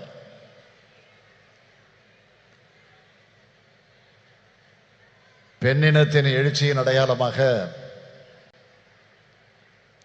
இந்த மாநாட்டை ஒரு மாநில மாநாடு போல் ஏற்பாடு செய்து இதை எழுச்சியோடு நடத்தி கொண்டிருக்கிறார் நம்முடைய தங்கை கனிமொழி அவர்கள். அவர் கர்ஜனை மொழியாக, கனல் மொழியாக இப்போது நாடாளுமன்றத்தில் முழங்கி வருவதை பார்க்கும்போது கழக தலைவராக மட்டுமல்ல, அண்ணனாகவும் இருந்து நான் மிகுந்த பெருமைப்படுகிறேன். இந்த மகளிர் உரிமை மாநாட்டை தடையின்றி ஓடக்கூடிய மாரத்தான் ஓட்டம் போல நம்முடைய மாசு அவர்கள் இதை துணை நின்று ஏற்பாடு செய்திருக்கிறார். அவர் மட்டுமல்ல, நம்முடைய அமைச்சர் செயல் வீரர் தாமு அன்பரசன் அவர்களும் துணை நின்று தன்னுடைய கடமையை நிறைவேற்றி தந்திருக்கிறார். அதற்காக நான் முதலில் அவர்களை எல்லாம் வாழ்த்துகிறேன். மகளிர் அணியின் செயலாளர் எலன் டேவிட்சன், மகளிர் தொண்டரணியின் செயலாளர் நாமக்கல் ராணி உள்ளிட்ட மகளிர் அணி நிர்வாகிகள் அனைவருக்கும் என்னுடைய வாழ்த்துக்களை தெரிவித்துக் கொள்கிறேன்.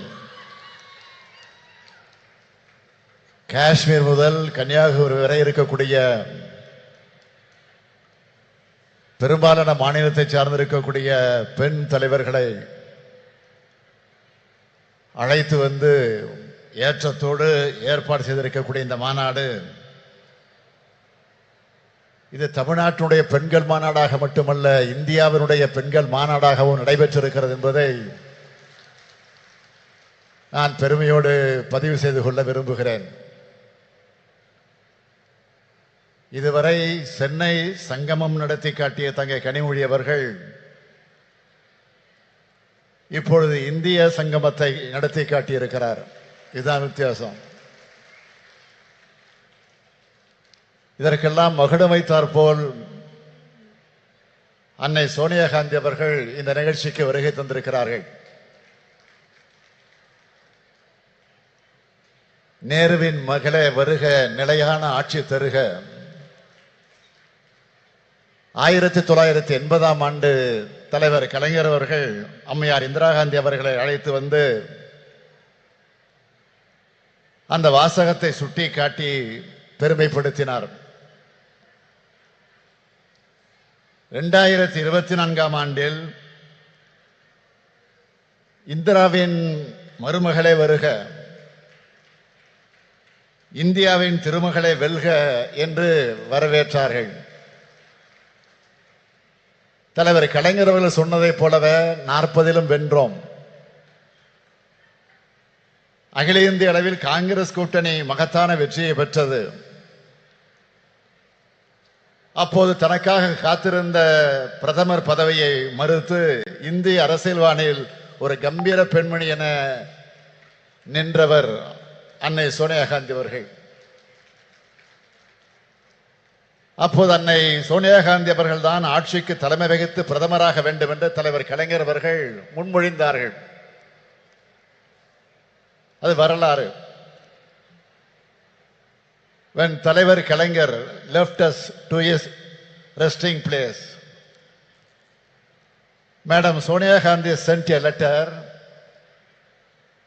She wrote for me, Kalangar's loss is very personal. He always showed me great kindness and consideration which I can never forget. He was like a father figure to me. சொன்னார், எழுதினார். அத்தகைய ஆழமான குடும்ப பாச நட்பை கொண்டவர் அன்னை சோனியா காந்தி அவர்கள். அவரும் இளம் அரசியல் ஆளுமையாக மிளிர்ந்து கொண்டிருக்கக்கூடிய அருமை சகோதரி பிரியா காந்தி அவர்களும் இங்கு வந்திருப்பது நமக்கெல்லாம் மகிழ்ச்சி அளிக்கிறது. தென்னகரில்லா மெஹபூபா முஃப்தி அவர்கள் ஒரு மாநிலத்தினுடைய முன்னாள் முதலமைச்சர். சுப்ரியா சோலை எழுந்தாலே நாடாளுமன்றத்தில் பாஜகவினர் அஞ்சி நடுங்குவார்கள். பார்க்கிறது தான் இப்படி இருக்கிறார். ஒரு பீகாரில் இருந்து அருமை நண்பர் நிதிஷ்குமாரின் குரலை எதிரொலிக்க லெஷி சிங் வந்திருக்கிறார். டெல்லி முதலமைச்சர் அரவிந்த் கெஜ்ரிவால் எண்ணத்தை சொல்வதற்காக டெல்லி சட்டப்பேரவையுடைய துணைத் தலைவர் ராக்கி பிட்லன் வந்திருக்கிறார். சமாஜ்வாதி கட்சியினுடைய நாடாளுமன்ற உறுப்பினரும் அருமை நண்பர் அகிலேஷ் யாதவருடைய அருமை மனைவியுமான டிம்பிள் யாதவ் அவர்கள் வந்திருக்கிறார்கள். அந்த கட்சியினுடைய மகளிரணியின் தேசிய தலைவர் ஜூயி சிங் வருகை தந்திருக்கிறார். மேற்கு வங்கத்தினுடைய பெண் சிங்கம் மமதா பானர்ஜியுடைய பிரதிநிதியாக சுஷ்மிதா தேவ் வருகை தந்துள்ளார். இடதுசாரி இயக்கங்களின் பிரதிநிதிகளாக சுபாஷினி அலியும் ஆனி ராஜாவும் இடம்பெற்றிருக்கிறார்கள். ஆக இந்த மேடையே இந்தியா கூட்டணியாக காட்சியளித்துக் கொண்டிருக்கிறது. I would like to request all the leaders present on the dais. The BJP can be defeated only through unity. Tamil Nadu has shown this since the 2019 elections. A united alliance like one in Tamil Nadu should be formed in every state across India. If the anti-BJP parties can unite and rise above the minor differences, we can surely defeat the BJP, which is against the interest of the people of India. I urge our sisters present here to relay this message. Bharatiya Janata கட்சியை தோற்கடிப்பது என்பது இந்தியாவில் இயங்கக்கூடிய அனைத்து ஜனநாயக கட்சியுடைய வரலாற்று கடமை. மகளிர் உரிமையை காப்பதற்காக இந்த மாநாடை கூட்டியிருக்கிறார் நம்முடைய கனிமொழி அவர்கள். மகளிர் உரிமை மட்டுமா? பாஜக ஆட்சியில் அனைத்து மக்களது உரிமைகளும் பறிக்கப்பட்டிருக்கிறது. இன்றைக்கு நாம் பார்க்கும் நாடாளுமன்ற அமைப்பு முறை இருக்குமா? மக்களால் தேர்ந்தெடுக்கப்படக்கூடிய மக்களாட்சி இருக்குமா என்ற கேள்வி பெரிதாக எழுந்து வருகிறது. ஒரே நாடு, ஒரே மொழி, ஒரே மதம், ஒரே பண்பாடு, ஒரே தேர்தல், ஒரே தேர்வு, ஒரே உணர்வு என்ற பெயரால் ஒற்றை கட்சி ஆட்சியை கொண்டு வருவதற்காக பிரதமர் நரேந்திர மோடி அவர்கள் இன்றைக்கு முயன்று கொண்டிருக்கிறார். அது நடந்தால் ஒரே மனிதர் என்ற எதேச்ச அதிகாரத்திற்கு அது வழிவகுக்கும். எனவேதான் வர இருக்கக்கூடிய நாடாளுமன்ற தேர்தலில் பாஜகவை முற்றிலும் தோல்வியடைய செய்ய வேண்டும். நாடாளுமன்ற தேர்தல் நெருங்கி வருவதால் பெண்களை ஏமாற்ற மகளிருக்கு நாடாளுமன்றத்தில் சட்டமன்றங்களில் 33 விழுக்காடு இடஒதுக்கீடு என்று சட்டம் கொண்டு வருவதை போல ஏமாற்றிக் கொண்டிருக்கிறார்கள். பேசினார்களே இங்கே உரையாற்றிய அத்தனை பேரும் மிக தெளிவாக எடுத்து சொன்னார்கள். எனவே நான் அதிகம் விளக்கம் சொல்ல விரும்பல. 33 விழுக்காடு இடஒதுக்கீடு பெண்களுக்கு கிடைத்துவிடக் கூடாது என்ற சதி எண்ணத்தோடு தான் இந்த சட்டத்தையே பாஜக கொண்டு வந்திருக்கிறது என்று நான் கருதுகிறேன். அப்படித்தான் எல்லோருக்கும் என்ன வருகிறது. நடைபெற இருக்கக்கூடிய நாடாளுமன்ற தேர்தலில், சட்டமன்ற தேர்தலில் பெண்களுக்கு 33 விழுக்காடு இடஒதுக்கீடு வழங்கப்படும் என்று இந்த சட்டம் சொல்லி இருந்தால் பிரதமர் நரேந்திர மோடியை நாமெல்லாம் பாராட்டலாம். என்ன நடந்திருக்கிறது? மக்கள் தொகை கணக்கெடுப்பு முடிந்த பிறகு அதை வைத்து தொகுதி மறுவரைக்குள்ள அந்த பிரச்சனைகள் எல்லாம் முடிந்ததற்கு பிறகு சொல்வார்களாம். பழைய சினிமா பார்த்திருப்பீங்க. பழைய சினிமால தான் ஒரு காட்சி வரும்.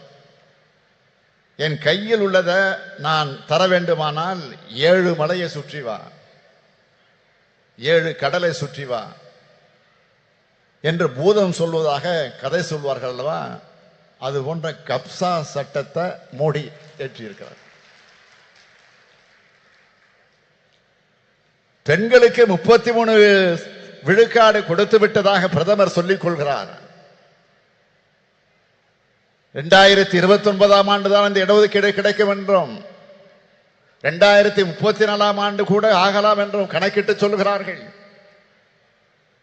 எதுவாக இருந்தாலும் நான் சொல்றேன், 2024 ஆண்டுக்கு பிறகு மோடி ஆட்சி இருக்க போறதில்லை என்பதை மக்கள் முடிவு செஞ்சுட்டாங்க. 1996ஆம் ஆண்டு திமுகவும் காங்கிரஸ் ஆதரிச்ச ஐக்கிய முன்னணியின் ஆட்சி காலத்தில் இப்படி ஒரு சட்டத்தை கொண்டு வந்தோம். ஆனா இந்த நிபந்தனைகள் எல்லாம் நாம் அன்றைக்கு விதிக்கல. 2010ஆம் ஆண்டும் நம்முடைய கூட்டணி அரசு இப்படி ஒரு சட்டத்தை கொண்டு வந்த போது இது மாதிரியான நிபந்தனைகளை விதிக்கல. ஆனால் இப்பொழுது பாஜக நிபந்தனை போடுகிறது என்றால் அவர்கள் உண்மையான அக்கறையோடு இதை கொண்டு வரல.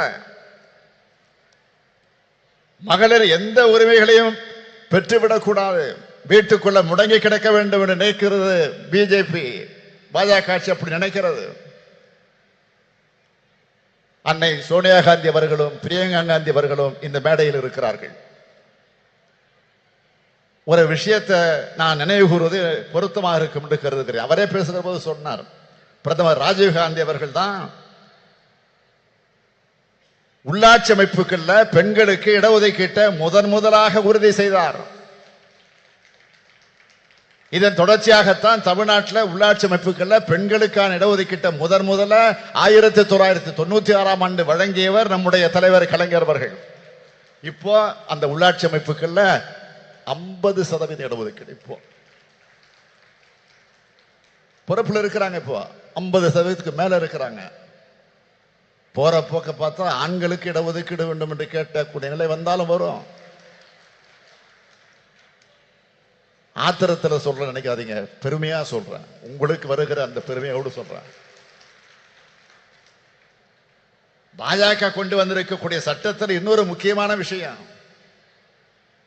இதர பிற்படுத்தப்பட்ட பெண்களுக்கும் சிறுபான்மையின பெண்களுக்கும் இடஒதுக்கீடு வழங்கவில்லை.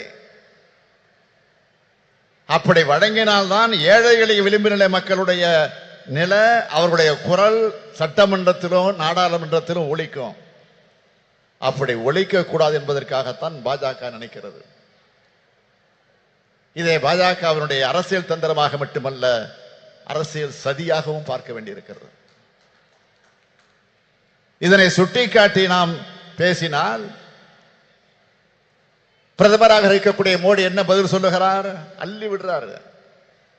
அதாவது பெண்களை சாதி ரீதியாக பிளவுபடுத்த பார்க்கிறோமா, சாதி ரீதியாக மத ரீதியாக மக்களை பிளவுபடுத்துவது யார் என அனைவருக்கும் தெரியும். இடஒதுக்கீடு நாம் கேட்கிறோம் என்றால் சாதி ரீதியாக பிரிப்பதற்காக கேட்கிறோம் என்பதல்ல. அனைத்து மகளிரும் எல்லாவித உரிமைகளையும் பெற்றவர்களாக உயர வேண்டும் என்பதற்காகத்தான். இதை விட்டு கொடுத்துட்டா அடுத்தடுத்து சமூக நீதியை காவி விடுவாங்க. எந்த சூழலிலும் இந்த சமூக நீதியை நாம் விட்டுக் கொடுக்க கூடாது. இதுதான் நமக்கு இருக்க வேண்டிய உறுதி. ராகுல் காந்தி அவர்கள் சமூக நீதி குரலைத்தான் தொடர்ந்து இப்ப எதிரொலிச்சிட்டு இருக்கிறாரு. இந்தியா கூட்டணி என்பது வெறும் தேர்தல் கூட்டணியாக மட்டுமல்ல, கொள்கை கூட்டணி. அதை மறந்துடாதீங்க. சமூக நீதி, மதச்சார்பின்மை, மாநில சுயாட்சி, கூட்டாட்சி கருத்தியல், அனைவருக்குமான அரசியல் பங்கீடு என்ற கோட்பாடுகளை கொண்டதாக இந்த கூட்டணி அமைந்திருக்கு. இந்தியா கூட்டணியை வெற்றி பெற வைப்பதன் மூலமாக மகளிர் உரிமை மட்டுமல்ல, அனைத்து உரிமைகளும் அனைவருக்கும் கிடைக்கக்கூடிய இந்தியாவாக நாம் உருவாக்க வேண்டும். சொத்துல சம உரிமை, வேலை வாய்ப்பிலே பெண்களுக்கு 30% இடஒதுக்கீடு, ஆரம்ப பள்ளிக்கூடங்களில் கட்டாயமாக பெண்களைத்தான் ஆசிரியராக நியமிக்க வேண்டும் என்ற சட்டம், கர்ப்பிணி பெண்களுக்கு உதவித்தொகை, விதவைகளுக்கு மறுவாழ்வு திட்டம், ஒரு ஏழை எளிய குடும்பத்தில் பிறந்திருக்கக்கூடிய ஒரு பெண்ணுக்கு திருமணம்னா அந்த பெண்ணுக்கு உதவி செய்யக்கூடிய ஒரு அற்புதமான திட்டம். இப்போ மகளிர் உரிமை தொகை போன மாசம் 15 செப்டம்பர் 14 நைட்டே போய் சேர்ந்துருச்சு. இந்த மாசம் 15 வரப்போகுது, 14 நைட்டே வந்து சேரப்போகுது. ஆக மாதம் 1000 ரூபாய் உதவித்தொகை இல்ல, பெண்களை உங்களுக்கு இருக்கக்கூடிய உரிமை தொகை, அதை மறந்துடாதீங்க. பேருந்துகள்ல விடியல் பயணம், பெண் அர்ச்சகர்கள் ஓதுவார்கள் நியமனம், இப்படி தமிழ்நாட்டு பெண்களுக்கு பல்வேறு திட்டங்களை நாம் செயல்படுத்தி காட்டுகிறோம்னா இதுதான் திராவிட மாடல் ஆட்சியுடைய கொள்கைகள். இந்தியா முழுமைக்கும் பரவும் மகளிர் உரிமை பெற்ற நாளாக நிச்சயம் அமையும். அதற்கான அடித்தளத்தை உருவாக்கக்கூடிய இந்த மாநாட்டை நடத்தி காட்டியிருக்கக்கூடிய என்னுடைய அருமை தங்கை கனிமொழிக்கும் அவருக்கு துணை நின்ற மகளிரணிக்கும் என்னுடைய வாழ்த்துக்கள், பாராட்டுக்கள். வாழ்க வாழ்க இந்தியா, வாழ்க இந்தியா கூட்டணி வெல்க. நன்றி, விடைபெறுகிறேன். வணக்கம். வரலாற்று மாநாடு மகளிர் உரிமை மாநாட்டில் தலைமையுரையாற்றிமைக்கு மாண்புமிகு தமிழ்நாடு முதலமைச்சர் அவர்களுக்கு மனமார்ந்த நன்றியினை தெரிவித்துக் கொள்கிறோம். திராவிட முன்னேற்ற கழக மகளிர் தொண்டர் அணி செயலாளர் திருமிகு நாமக்கல் ராணி அவர்களை நன்றியுரையாற்ற அன்புடன் அழைக்கிறோம்.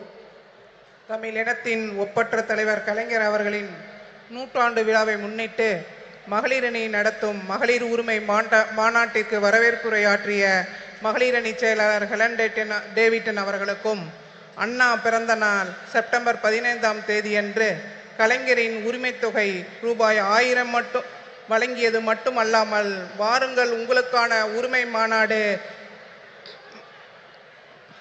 என்று மாநாட்டிற்கு நம்மளையெல்லாம் இங்கு அழைத்து விழா பேருரையாற்றிய கழக தலைவர் தமிழக முதல்வர் தளபதியார் அவர்களுக்கும் மகளிரணியின் சார்பாக நன்றி கலந்த வணக்கத்தை தெரிவித்துக் கொண்டு இந்திய கூட்டணி பெண் தலைவர்களை அழைத்து மிக சிறப்பான மாநாட்டை ஏற்பாடு செய்து முன்னிலை வகிக்கும் கழகத்தின் துணை பொதுச் செயலாளர் அன்பு அக்கா கனிமொழி எம்பி அவர்களுக்கும் மகளிரணியின் சார்பாக நன்றி கலந்த வணக்கத்தை தெரிவித்துக் கொண்டு மாநாட்டு விழா பேருரையாற்றிய அகில இந்திய காங்கிரஸ் கட்சியின் மூத்த தலைவர் திருமதி சோனியா காந்தி அம்மையார் அவர்களுக்கும் நெஞ்சார்ந்த மகளிரணியின் சார்பாக நன்றி கலந்த வணக்கத்தை தெரிவித்துக் கொண்டு இந்த கூட்டத்தில் கலந்து கொண்டுள்ள இந்திய கூட்டணி பெண் தலைவர்கள் அனைவருக்கும் மகளிரணியின் சார்பாக வணக்கத்தை மீண்டும் தெரிவித்துக் கொண்டு